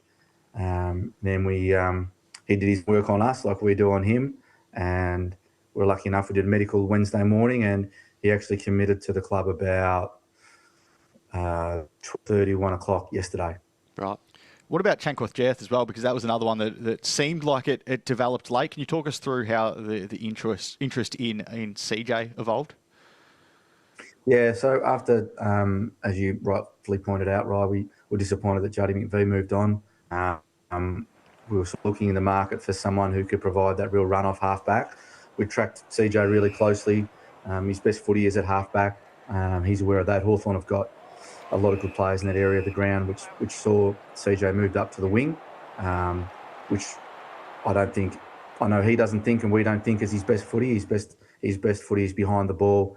Kingy, the way we're going to play our footy, is really excited to have someone with his athletic capabilities and bounce off halfback. Like, he's an elite endurance athlete, elite speed, agility, power. He's sort of got it all athletically, and his footy early this year, even at halfback, was outstanding. So it also gives us some flexibility with Trent Rivers, who we think's got a huge scope around the ball as well as in the back line. So right age group at 26 years of age, got a lot of good footy ahead of him, really sorted body issues out, which bit of a credit to Hawthorn on that one as well. They've done a good job there. So we're pumped to have CJ in. Can I just ask, Lemmy, you mentioned before that you think Christian and Clayton will rightfully be Hall of Famers at the Melbourne Footy Club. They obviously depart. You got Tholstrup and Windsor in a couple of years ago. You got Lindsay and Langford in last year. 2 more first-round picks this year. But you said you want to still challenge. How difficult as a list manager is it to balance focusing on the future while still being competitive under a first-year coach in 2026? Yeah, you're right, Riley. It is a balancing act. And you know, the person who was 100% on board and behind us with all his decisions was Kingy. It's his footy club now. We've got a new president coming on board in Steve Smith, taking over from Greeny, who's done a brilliant job. New CEO in Paul Guerra, new coach in Stephen King. And Kingy's he's thrilled with what we've done over the last couple of weeks. He's super excited by our talent, super excited by the new guys that we've brought in. So he thinks we can really bounce next year with a bit of a tweak to how we play and a bit of a tweak to the environment. So yeah, it is a balancing act. You got an eye to everything. At the end of the day, though, we're in it to try and win premierships, and we think what we've done has set us up to help us win our next premiership. That's the whole sole focus that we've got. So now Jason Taylor gets even more to work, Tim. Up until last night, he didn't have a first-round pick. Now he's got 2. What's the view on the top 10 pool and who might be available? Yeah, well, probably not going to give you the name, Carl. But go on then. Go on. Are you happy with that group though? And it's a different sort of draft to the last couple of years. Yeah, it is. But in the early part of this draft, we're super excited about. There's some elite talent running around that we're going to get access to. So we're pumped. Our supporters should be pumped. As you say, add them to Caleb and Colt and Zave and Harv over the last few years, another 2 really early selections. Again, and these guys, the early picks can tend to jump in and have an impact a bit quicker just through their talent levels. They're generally more athletic. So they go early in the draft. So we think it's going to be a really exciting time for us. It's going to put pressure on for spots. We've got terrific depth with the addition of some of, Checkers coming into play deep forward. He's going to be brilliant for us. He kicks 40 goals pretty much every year. He's going to be a great help for Jacob Van Rooyen, Matty Jefferson, Luca Kenfield, Aiden Johnson. So we think by what we've done, we've created some depth, brought in some experience, also added more exciting young talent that's going to keep us in contention for a long time. You're always one of the most proactive clubs with your draft picks. You've got another future one on board now, as well as those 7 and 8. Could you get moving in the lead up to the next 6 weeks, or are you pretty comfortable with where you are? Yeah, look, you never know, Riley. As you say, we'll look at every opportunity. We think we're pretty happy to have the picks again next year. So I think they would, at this stage, I'd probably stay unless something, popped up that would make us do it. But we're always open to looking at anything we can with our draft picks that'll help us. All right, well, Lemmy, good luck in the lead up to that draft for both you and Jason Taylor with picks 7 and 8 up your sleeve. Now, thanks for joining us on Gettable. Thanks, boys. Have a good day. And to talk through the Kangas and what they managed to achieve across the last couple of weeks is their footy boss, Todd Viney, who joins us on the line. Todd, thanks for coming on Gettable. No worries, Riley. Let's start with Charlie Spargo, the only player you managed to bring through the doors in this year's trade period. What are you hoping that Charlie Spargo can add as a front half player in the next couple of years? Well, it's a role that we've tried to, or we think is very important. Firstly, those high half forwards that can get up the ground and create opportunities in transition and help support defence. He's a premiership player in doing that. He's probably been a little bit banged up in the last couple of years, but we rate him highly. Obviously, I was at Melbourne when we drafted Charlie. High character, high work rate, great competitor, very good player. So we really like what he's going to be able to bring to us. We haven't quite been able to nail that high half forward role. We've given the opportunity to a few players, but we think Charlie can really help us in that space. Obviously, the big one that was looming for the Kangas right throughout deadline day revolved around the captain and Jai Simpkin. Was anything ever going to move you at any point in terms of what Collingwood might be able to produce for Jai Simpkin? They ultimately put a future second-round selection, which seemed like it was always going to be short of the mark. But was anything ever going to sway you in this one? Well, not really. I mean, called me old-fashioned, but, he's a player that signed a long-term contract and important player to us.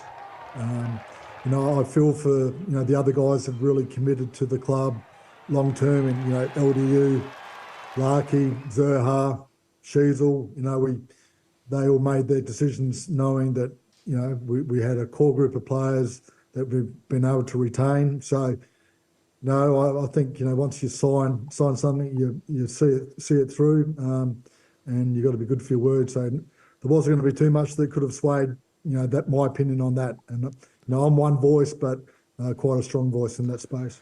Todd, there was a report that Collingwood had offered a future first-round pick from 2027 and pick 46 this year for Jai Simpkin. Did that land with you? No, 100% incorrect. So I'm not sure. I had a couple of people mention that to me, but it just didn't happen. What about the captaincy now? I mean, this is the next step. Do you foresee change in that area?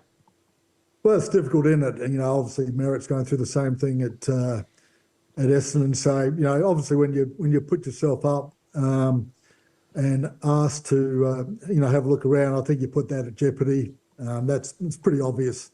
We have a process that we run through with the players and the coaches and the key people at the footy club every year. So that will go again. But, obviously I think Jai would be realistic enough to know that he's put that, obviously at jeopardy, and it'd be unlikely. How do you work with Zane Dersman to get the best out of him in year 3 after what's been a frustrating couple of years to start his career? Maybe a level of openness to seeing what was out there.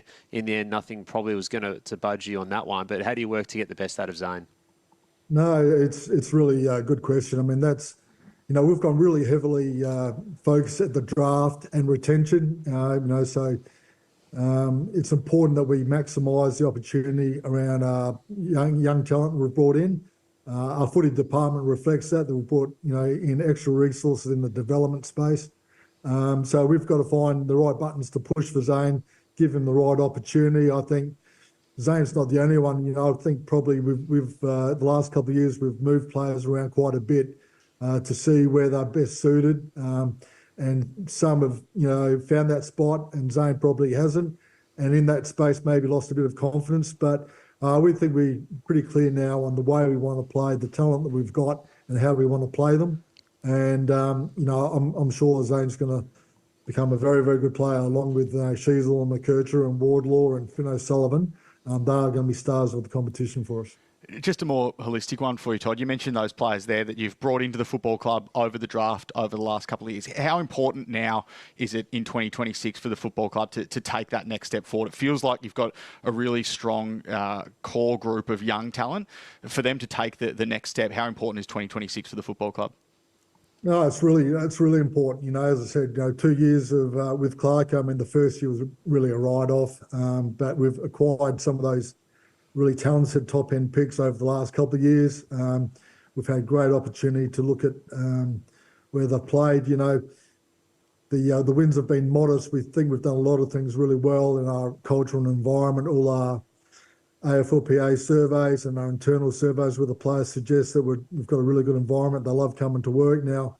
The last thing you see, from my experience, is the scoreboard tick over, but we need to make sure that starts to tick over. 5.5 wins this year compared to 3 the year before. Is modest improvement. We did draw with the reigning premiers, so it could have been us. So we'll keep working towards getting better. The margins are fine. We've got still lots of work to do, but the margins are fine, and the rise can come quickly from my experience. We need to start getting the scoreboard ticking over with wins. There's no doubt about that, and we're bullish that can happen this year. All right, Todd, thank you for joining us on Gettable today, and good luck over the next couple of months. No, thanks, guys. We've got Jason Cripps, actually, Port Adelaide's list boss. Jason Cripps joins us on the line. Jason, thanks for coming on Gettable. Morning, guys. How are you? Very well, thanks. It was quite a deadline day for you, quite a trade period for you than in years gone by. Talk us through the strategy of what you tried to get out of the last fortnight. Yeah, obviously we've lost a fair bit of games experience, 1,373 in the last 2 years, and we're mindful of bringing in some players that we think can add some depth to the list, but also play some roles where we've perhaps got some gaps within our team. So that was the focus. We also wanted to preserve our draft capital going into future years, and we're quite comfortable moving picks from this year into future drafts. We obviously attacked last year's draft. We rated that really highly, and we're looking forward to getting stuck in the next 2 years. But we've still got our pick 49 and 85 sitting there this year, so we'll take them into draft night, and we've got the flexibility and some options around what we do with them. Corey Durden, did he pop up late, Jason, as an option? He did in terms of actually from a trade perspective and facilitating the deal. Look, we had some conversations with his manager throughout the year. He approached us and made us aware that Corey's desire and preference would be to get back home for family reasons to SA. So we sort of had those pretty casual, informal conversations throughout the year. Weren't really sure where it'd end up, but it actually moved pretty quick in the end in terms of an actual trade. We were just speaking off air, or not off air, before you joined us. We were on air, I think. I've kind of forgotten when we're on and off air at the moment, the last couple of days. But about Dougie Cochrane and the pending approval there and that pending application. Has that made it at all difficult around planning for the next couple of years without knowing fully if he's in or out and what the pick situation is going to be around that?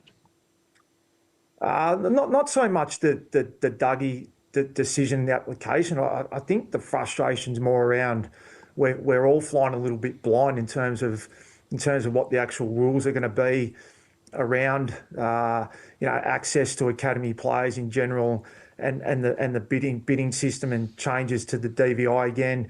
There's some pretty significant changes made this year. And I know some clubs, everyone's got self-interest. We know that, but our view was really strong that the changes that were made this year, that we needed to assess them. We needed time. We needed a bigger sample size before we rush in and make further changes. So there's that aspect. And also, obviously, with the Tasmania concessions coming in, I mean, we're notified and given information around what those concessions would look like, but it's pretty hard when there's no dates attached or years attached to them. I mean, we've all got some idea of what year that might be and what it looks like, but there's nothing definitive around when those concessions would come in. So in some ways you're trading into future drafts, actually not knowing what rule changes are potentially going to take place. So I must admit that's been pretty frustrating, to be honest.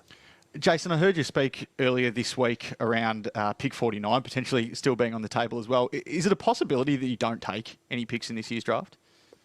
Look, I've spoken about it during the week. We'll upgrade 3 rookies, and as the rules allow, that if you do make those 3 changes or upgrade 3 rookies, they can be the changes that go towards the draft. So technically, by the rules, we don't have to select, but obviously we've got pick 49 and pick 85. We've got list spots, and I think every club now has opportunities and flexibility to sit there on draft night and make decisions around what you do. You've got the capacity now to upgrade rookies post-draft. So there's a lot of different levers at our disposal. So we're open-minded on which way we go. We may select, we may not, we may upgrade another rookie post-draft. So we'll work through those as the night unfolds, or the 2 nights unfold. The Calamarchi situation was, I'm sure, an interesting one to watch unfold last night. He's going to have a price on his head of more than $1 million, I'm sure, over the first couple of seasons of his deal in the pre-season draft. Do you put your hand up? Are you interested?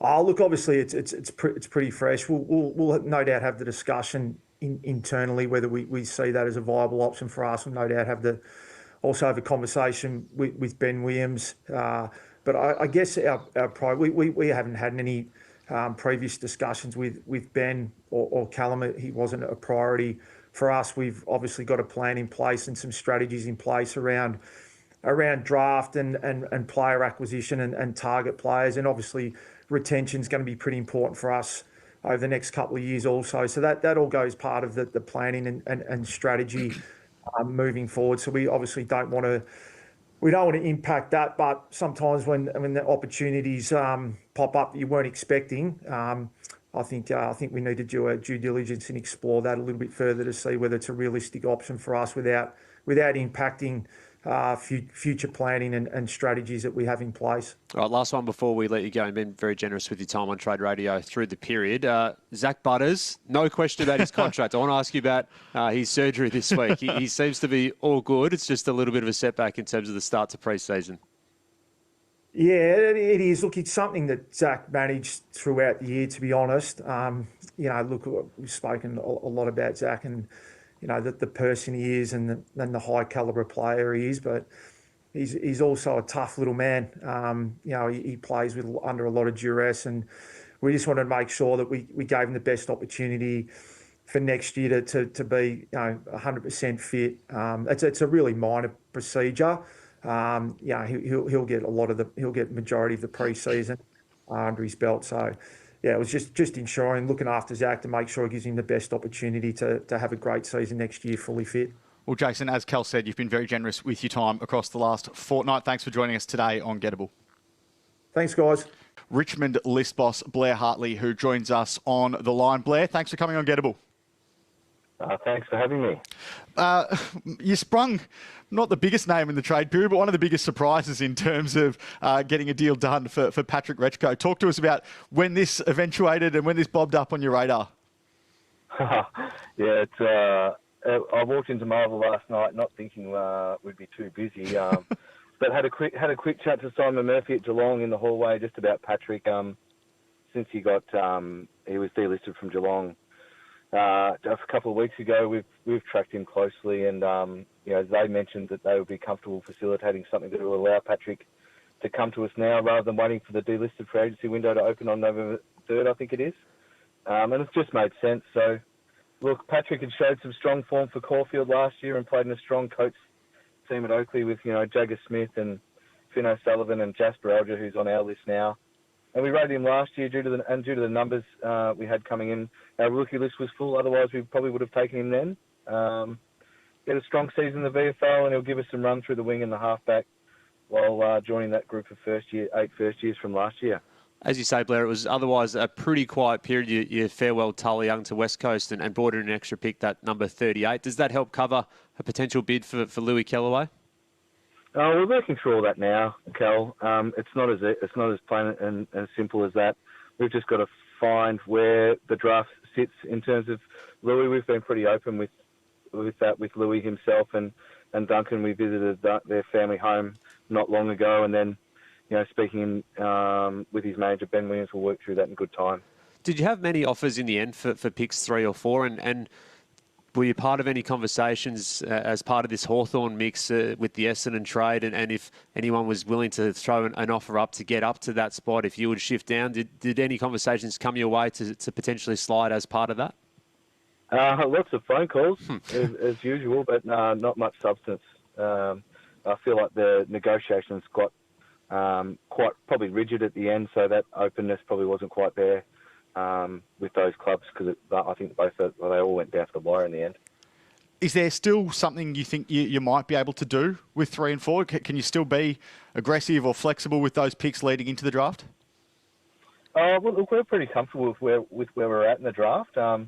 But while that's happening, we have to listen to offers, and I think it'll take something pretty special for us to turn our heads. But as I've said before, you never say never. What about Tyler Sonsie and Thompson Dow? Where do things sit with their contract status? Yeah, they're both out of contract at the moment. I've been speaking with Nick Geeshan and Matt Bain about those guys, and having spoken to both Tyler and Thompson as well. It's an unfortunate part of what we have to do. We have to keep these spots open. So just through this next little bit, while we're working through the pick swap window, we'll have to leave those spots open, and that's where it sits with them right now.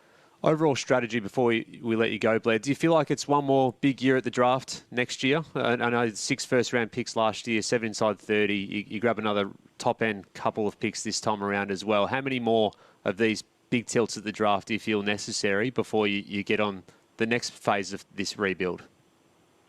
Yeah, I mean, although it was a quite quiet trade period for us, it's just one lever you can use to improve your list, and we've always just felt it's important to pull the right levers at the right time and get involved in the strong drafts when you can. It's about knowing where you're at, and right now we feel like the draft is for us at Richmond, and we'll just assess that as it moves. Last one before we let you go. Did you tune into the last 15 minutes last night? Do you watch it with a bit of interest like the rest of us?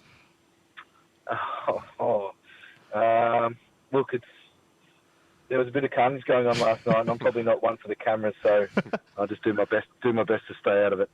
Well, Blair, good luck leading into the draft. You've got 2 very nice picks there at 3 and 4. All the best in this off-season. Thanks, guys. Thanks for having me on. Speaking of St Kilda, their CEO, Carl Delina, has joined us on the line. Carl, we really appreciate your time. It's been a busy trade period. I'm sure you've been watching it and being heavily involved in it on a day-to-day basis. How do you evaluate what you've been able to achieve over the last couple of weeks? Hi, Tom. Hi, James. Look, it's been a fantastic trade period for us. We're really happy with the way it all panned out. We've added some really good talent to our list and achieved, pretty much almost all that we wanted to achieve for that period. So, very, very happy with it. Obviously, you're talking about Steely. Sad to see him moving on, but I think that was a really respectful process with his manager and with Steely as well. Giving him that opportunity if he wasn't going to get as much midfield time next year. Happy for him to explore his opportunities and the door opened for him at Melbourne. With that midfield change. So now he's got that guaranteed ability to get some midfield time next year and really demonstrate his leadership skills at a new club. Carl, congratulations on the way you went about bringing the players in, the aggressive nature. I think the whole industry sat up and took notice of St Kilda want to be successful and serious about it. You're the man that signs off on the checks. So when you have to sign off on the $2 million to Nazire and we're speculating the 1.8 to TDK, is there a level of gasping for air? Do you sort of go, is this the right thing to do? Yeah, well, fortunately, they're not. The numbers aren't quite right. They're below that, but you're right. Look, it's I think it's a different paradigm that we're looking at now, and we've closely monitored overseas competitions where there's probably a lot more of a focus on the elite within a squad getting the big bucks. And I think we're seeing that trend now in Australia. It'll flow through AFL, and I think it'll become increasingly prevalent in the AFL. So we're hoping we're looking to be ahead of the curve on that front. If the Nazaya deal hadn't have happened and he had have gone to Port, and there's a speculation Port or Adelaide, would you have had a different strategy, or would you just kept going the way you went, even if Nazaya hadn't have stayed? Yeah, I think, James, you'd know that when you're building a list or looking at these sorts of strategies, it's a multi-year plan. So I think, you might adapt or you might pivot if things change.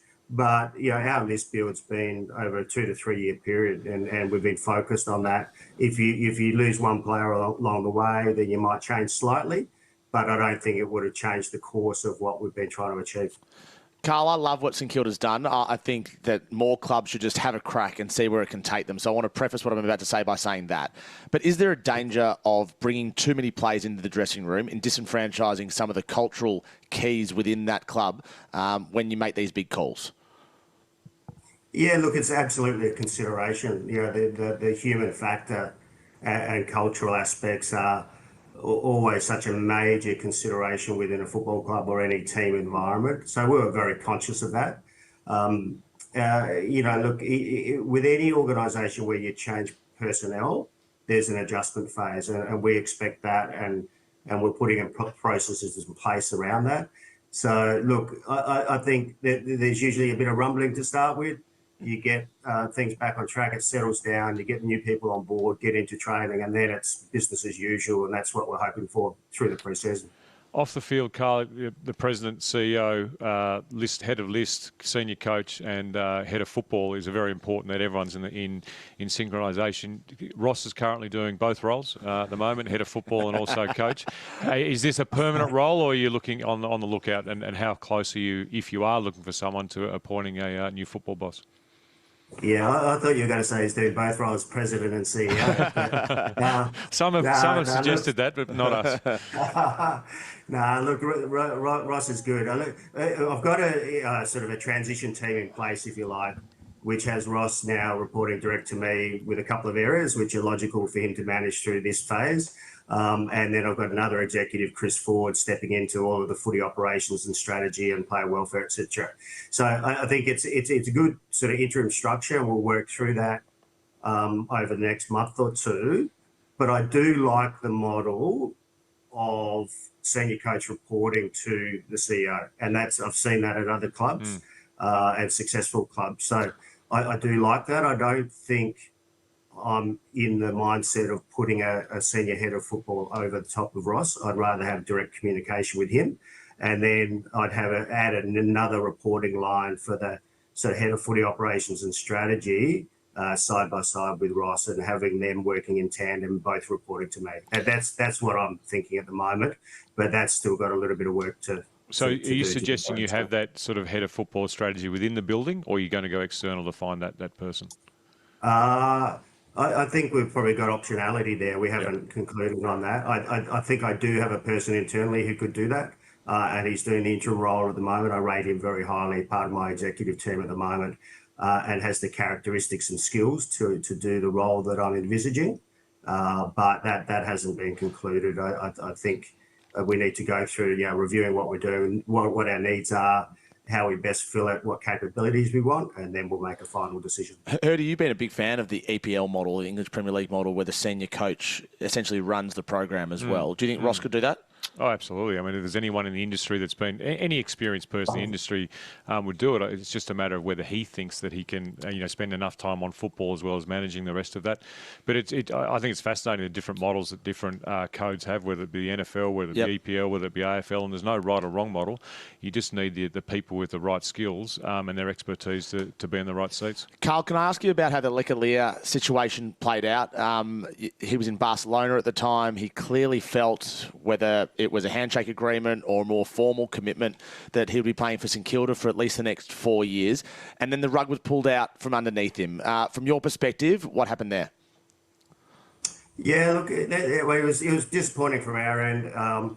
It's one of those really challenging situations you face, I suppose, as a leader or as a group, where the goalpost shifted, and then we had to pivot. And unfortunately, the way the facts changed, we knew we weren't going to be able to satisfy GWS. And so we thought the best thing to do was to hit that straight up rather than dragging it out till 7:30 last night. Not all deals get done, as we've seen. And we thought it'd probably be better for him if we gave his manager the opportunity to see if he could find another home. We also knew full well that he had a contract offer from GWS, so he wasn't going to go hungry. He had a guaranteed position already. So it was a tough call, but we did it. We tried to do it with respect. We knew we were going to have a media pylon. That's just what happens, and you cop that. But we've moved on. He's got a contract with GWS. He's in a good spot. We've managed to sort out our list and our list spots. So I think it's worked out well in the end, and we just got to move on and, cop a whack and just keep going. So even though you couldn't satisfy the Giants, and I think the Giants have at least publicly via Jason McCartney disputed that, was there any thought of taking him to the pre-season draft if you really wanted him, or was the money just too much to fit into your salary cap in the end? Yeah, I don't think it was more, it made us pivot and look at plan B and depth of our list, and we debated it pretty heavily as to whether we'd proceed on that basis or not. But ultimately, when you're juggling list spots and availability, as well as a whole range of other factors, it pushed us in a certain direction. And I think it's finished in a good spot. And did the Jack Silvani coming in, did that affect the Leclerc trade eventually? I mean, you've had that, as you talked about, you had that depth probably covered in that spot. Yeah, look, I think there was depth added by Jack, and if you're thinking of this as a 2 to 3 year plan, Jack came into the equation very late. Yeah. And so it did change the dynamic. If you look at the depth of our back line versus, say, depth of other spaces in our list, then it certainly did shift the dynamic just a little bit. But we still thought going into trade period we would take Leclerc. Interesting turn of events. So you finished 12th this year, but I think you had some unbelievable highlights. I mean, Nasiah Wanganeen's game against Melbourne, where he was second best on ground officially, was quite remarkable. But you had some other really impressive performances, finished the year well. Where do you see St Kilda at right now? Can you challenge for a flag next year? Are you a top 4 chance? Are you a top 8 chance? Where's your list build at for St Kilda members to be hopeful for 2026? Yeah, look, as I said earlier, it's been probably a 3-year build, going to the draft, building that core of young talent, and we thought the timing was right now to add more A-list talent and build. So we're very much we are very ambitious, and we want to challenge right at the top of the ladder and challenge for flags in the next few years. That's what our strategy is all about. That's what we're building towards. And I don't think you shy away from that. Everyone's, there's 18 clubs without aspirations. So, you can't always achieve it. But, we don't want to shy away from being ambitious and trying to really shake up the competition next year. Just the spectre of Tasmania coming in and what that does to list builds and where you're up to. When do you think you'll get that indication as a football club as to what, the Tassie coming in, how it will look and how that affects you? It feels like you've planned way ahead of that, so that if Tasmania do come in 2 years or 3 years, that doesn't affect your list build. Yeah, exactly right, James. We're very focused on having the strongest list possible as we go into 27 and 28, when a lot of concessions will be given to Tasmania around the draft. And they have also got an absolute truckload of money to throw around on sign-on bonuses. So that's scary for all other clubs in the competition And all clubs will be looking to shore up their lists in advance of that, because it'll be a raid that like we've never seen before. And it's pretty clear you don't rate this year's draft too highly. Your picks are 50, 65, 86 and 104. But what you do have is some new players coming to the club. Hopefully Max King can be fit as well next year. And well done for extending Cal Wilkie as well and locking him in. I imagine he'll be a captain in 2026. Carl, appreciate your time. Thanks for jumping on, and enjoy the summer before what will be a huge season. Yeah, thanks, guys. Really appreciate it. Let's get to Sydney list boss Chris Keane. Chris, thanks for joining us on Gettable. Good morning, boys. How are you?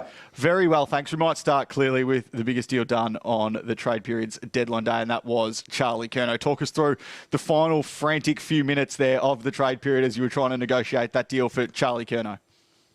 Yeah, it was. It's probably a good way to describe it. It was pretty frantic towards the end, and I think both parties probably were holding firm and holding the line on what they were willing to give up. And at the end of the day, we reached a common ground there at the end with that 2027 first going in the mix, and us being able to protect ourselves a little bit in this year's draft, and also add some protection back into 2027 as well. So I think at the end of the day, we came together pretty late in the piece and found something that worked for both parties and got the deal done, which was great. So the deal got done, Chris, with 3 minutes left to go in the period. But I want to know one thing. When did you make your first call to Robbie DeRazio, or vice versa, during the year about Charlie Curnow? When did you get wind that he was interested in a potential move? It's hard to put a exact time frame on it, Cal. It was probably towards the back end of the year, without being too specific. But when there's a type of player like, and the calibre of player like Charlie Curnow that potentially has an interest in joining your footy club, then that's our job and my job to explore that as much as we can. And ultimately, we're able to get it over the line and bring him into the footy club, which is really exciting for everyone involved, and certainly our supporters and members should look forward to what he can do out on the SCG next year. Carlton made it pretty clear last night that it had to be 3 first-round picks as part of this deal. Obviously, the first iteration of the trade that you put to the Blues on Monday night didn't include that. Is that ultimately what the deal hinged on going into the final few minutes? Yeah, I think that's fair to say, Riley. I think they were pretty consistent with their messaging in needing those 3 first-round picks, which was their position all along, and they also required some players as well, which is what the message we got out of them the whole way through. So they were pretty consistent with that. We had a pretty strong line as well as far as what we were willing to go to, and at the end of the day, as I said earlier, the ability to reach a common ground and for us to grab some assets in the form of picks this year and picks in the future probably shored up the deal at the end of the day. Can I ask, obviously Ollie Florent gets to Carlton earlier in the day. Will Hayward gets to Carlton as part of the Charlie Curnow move. How delicate was that matter to you as a football club, given you've got 2 players who signed long-term deals within the last 12 months, trying to get them to agree to a trade, but they probably, as a first priority, wouldn't have been overwhelmingly supportive of. How delicate a balance was that for you as a football club over the last fortnight? Yeah, it was very challenging, to be honest. And I think we walked into this situation knowing full well that the complexities lied within the challenge of getting Charlie Curnow to our footy club. And, these decisions aren't made lightly, and they're carefully considered, and you're working through a range of factors, both on and off field and culturally and everything else when you make these decisions. Ultimately, we're trying to make the best decision for our footy club, short and long term. But we also want to acknowledge both those boys as well, and how important they've been to our footy club over a long period of time. And we wish them all the best at Carlton, and we're sure that they're going to play some good footy there as well. How many phone calls did you make yesterday, Chris? I'm not asking you to log your phone, but can you take us just inside the day of a list manager with the biggest deal in the trade period still pending in the final day? I've actually spoken to a few people about this morning. Actually, it was north of 70. It was a busy day. And interested, as we look forward as well, the draft is coming up. You've got a few players tied to the club as an academy option. A number of them tested at the Combine a couple of weeks ago. Where the picks sit at the moment, how many selections do you expect to take to the draft, and what does that mean in terms of your access to the academy guys? Yeah, we're still probably working through that in terms of how many we're going to take to the draft. It's probably looking like 3 or 4 at this stage, but we've still got a little bit of work to do to clarify that. In terms of the academy boys, we'll wait and see where that all sits and where they fall and what we're able to do with those picks. I think one thing we pushed really strongly was to try and get a couple of those picks, 31 and 42, back in the deal. I mean, you'll know more than I will, Cal, around who's going to get bid and where, but we feel like our 2 first picks this year could end up actually coming in a little bit, depending on what happens with the change in DBI and a few of those calculations. So we feel like we're still a live chance to have an impact in this year's draft. But if not, then we'll look at what the academy boys look like and where they get bid and make those decisions when they happen. Well, Chris, at the end of the day, you managed to get the biggest deal of the trade period completed and over the line. Good luck ahead of the draft, bringing those academy boys in, and thanks for joining us on Gettable. No worries, boys. Thanks for having me. And Matt Clark, West Coast's list manager, joins us on the line now. Matt, thanks for coming on Gettable. G'day, Riley. G'day, Cal. How are you? Very well, thank you. Yep, that's me. Yeah, sure. Sorry, mate. It's been a few names in the last 24 hours. I was going to say, it's been a big couple of weeks for everyone. Let's start with your draft hand. I mean, you've got picks 1, 2, 13, 34, 41, as we just mentioned there. It's a pretty exciting place for the club to be heading into that national draft in November. Do you expect much movement with those picks? I think everybody will probably say the same thing. You never say never if someone comes to you with it, with an offer. But we're really confident that there's some real high-end talent there, which is part of the strategy to bring it in from our list that we've been working on the last 18 to 36 months about what talent we bring in. So I think it's highly unlikely we move those. But, yeah, we'll wait and see. I haven't had any offers for those picks. But, once everyone got through the last sort of 24 hours, they'll settle and, maybe someone comes to us. But we'll wait and see. You got the Starcevic deal done pretty early, Clarkey, and it must have been a huge fillip for the club to get a back-to-back premiership player and someone who's going to add real steel to your back half. Tell us about the impact you hope to get from Brandon. Yeah, it was a big tick for the footy club, the program, Andrew, what he's trying to do as well. So to get a 2-time premiership player to come from the premiers to the club that's in a rejuvenation stage that we are was a big tick for us. So, no, really excited. Very specific about the types we wanted to bring in positions, but also on age demographic too. So, Brandon's proven at the level. He can come into our back 6, back 7 and really show the way for a lot of the young guys that are down there and add some extra steel to Jinby and Baker and Edwards and these sorts of guys, and obviously Young coming in as well. So it was a big tick for the footy club. Just on Young, I mean, Tyler Young from the Tigers, you knew him well, obviously, at the Richmond Footy Club, but do you feel like your 6 or 7 in defence now is really settled and you build from there under Mini? Yeah, I think so. Yeah, we obviously, with Tom Barras going out last year and obviously losing one of the greats of our footy club during the year in Jeremy McGovern, there's always a thought of we're going to replace Gov. You can't replace Jeremy McGovern, it's as simple as that. But we needed to bring in some types that could actually assist in those areas. So Young is one we've been looking at. We've been looking at key backs across the competition, and there were a number there that we thought were accessible, and Youngie was probably one of those. So we're really excited what he can bring in. He's obviously hasn't played a lot of AFL footy because he started late in his career, but we think that what he can add to those other guys and Starcevic coming in as well is pretty exciting for our back line. We just had Jason Cripps on the show and asked him about Callum Archie, and he said that they'll do their work on it. Do you have any interest in Cal Archie as a pre-season draft option, given you would have number 1 pick if you happen to open it?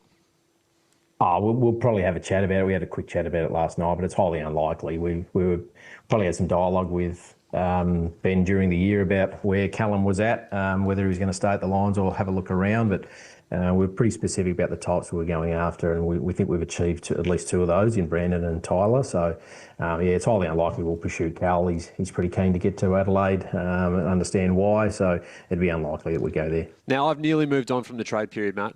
I've got about 54 minutes left to go, and then it's all about the Phantom draft. I'm looking ahead, I'm thinking pick 1 and pick 2. Duffma, yes. Is Willem Dersma and Cooper Duff-Tyler, are they maybe going to be your guys? They're names that have shown some really strong form for the whole year, haven't they? Like, they've both performed really well for their clubs, for their states, played some really good VFL footy, as a number of other guys do. So, boys are working pretty hard on what the rankings look like. coming up to the draft. We'll have a bit of a catch up in a couple of weeks and try and work through the last little bit of that, hopefully. So, yeah, they're highly talented individuals and great young fellas. So, yeah, I'm sure they'll be in the mix for clubs that are in that sort of first to sixth sort of bracket, you would think. Yep. Well, Matt, thanks for your time, both today and across the last fortnight. You've been very generous with it. Good luck leading into the draft. You're in a very strong position with picks 1 and 2, so all the best for the lead up to the draft. Thanks, boys. Good luck. Michael Regan, who is the list boss at the Western Bulldogs, and he joins us over Zoom. Michael, thanks for coming on Gettable. No worries, Riley. Cal, how are you? Had any sleep? Or struggled a bit last night. It was a big afternoon, wasn't it? It was. We might start. You got the one deal done yesterday, and that was sending Jamara Ugle-Hagan to the Western Bulldogs. Obviously, for the football club, it would have been an unfortunate way for Jamara's time at the club to end, given he was the number 1 pick back in 2020. Talk to us through how this played out and eventuated, both not only yesterday, but across the last couple of months. Yeah, so Sam Power and I talked to it a fair bit yesterday, but for Jamara, it was a chance for him to resurrect his career, and for us, it was a chance to give Jamara that opportunity. Obviously, been with the club since he was 15 through the NGA, so whenever anything finishes the way that this is finished, is there things that you wish had have changed or different things you wish you could have got out of a deal? Probably, but in the end, the best thing for all parties involved was for Jamara to cease his obligations to the Western Bulldogs Football Club and get on with the rest of his career. And we wish him all the best. The other hanging one yesterday, Regs, was Buku Karmas. Can you tell us about how this one played out in the final moments? It felt like he was a little bit of the collateral damage to the Charlie Curnow taking forever to get done until those final few minutes, and he being caught up in that. Oh, look, from our perspective, Cal, from the start of Buku asking to explore his opportunities, we're really, A, supportive of that, but B, also really clear of what we would accept in a trade, and that didn't change from our perspective. So obviously for Carlton, they had a fair bit going on and their priorities lay elsewhere, which we respect. And they did throw some stuff at us that didn't get to the level of what we had said and were consistent with all along. So unfortunately, sometimes these things happen, especially when there is a deal of that magnitude going through, and we respect Carlton's right to do that, and we welcome Buku back with open arms. Just on Buku, we spoke to you on Trade Radio, I think it was last Friday, and you mentioned that the club had tried pretty aggressively to recontract him midway through the season. Obviously, he's going to be a free agent in 2026. Do you try and do that again over the course of the next 12 months and lock him into the Western Bulldogs long term? Oh, we'll let all that settle and let Buku get back around his teammates and see how the year unfolds. But, anyone who's at our club who's performing well and is part of the fabric of the Western Bulldogs Footy Club, who Buku has been, we would obviously try and re-sign and explore that as the year goes on. And inclusion was Connor Buderick. He must have been a player that really fits your mould in terms of that halfback run. What do you see in him? We see a lot in Connor. Obviously, having played a number of roles for the Gold Coast as well, and it's a little bit of a compliment to him, to be honest, that they brought in some halfbacks who they decided to move into that role and then found another role for him forward, recognising that he's got attributes and versatility. For us, it's really clear. We see him as a defender with speed and an ability to give us drive out of the back half. Has an existing relationship with Luke Power from their AFL Academy days, and that versatility is something that we might explore as it goes along, but it's pretty clear for us that he adds to our back half with a defensive, speedy physicality and an intent to defend, as well as a very good ball user coming out. You had a fairly big crack at Cal Wilkie to start this year's trade period and lead up to the trade period. You weren't linked to any other key defenders right the way through. Is it something that could still emerge on your radar ahead of both the pre-season draft, the rookie draft, or the SSP period? We'll be open to that, but the part of your question that I'll pick up on there is the fact that there's a lot going on behind the scenes, and we did have a look at a few others and did get into some pretty meaningful conversations with a few others. And from our perspective, commenting and getting those things out doesn't really serve a great amount of value. But for our fans, the message is that there was a fair bit going on behind the scenes, and Callum wasn't the only player that we approached. So now the reasons for why they didn't happen are laid and multifaceted, but there's also a longer term strategy involved in both those approaches and how we're looking at key back. And, you know, sometimes getting these things out hurts your ability to maybe look at them again in 12 months. So first part of your question, SSP, yes, that's something that we'll explore at some level, but we have to make sure that whoever we bring in is going to make a meaningful impact for the football club. So that will be the lens that we look at that through. And yeah, there's a much longer term strategy at play, and we may not see the fruits of that labour until next trade period or even the trade period after. But we want to make sure that we're aggressive in looking at top end talent. Well, Michael, you've been very generous with your time across the last couple of weeks. Thanks for joining us on Gettable. Thank you, guys. Good luck.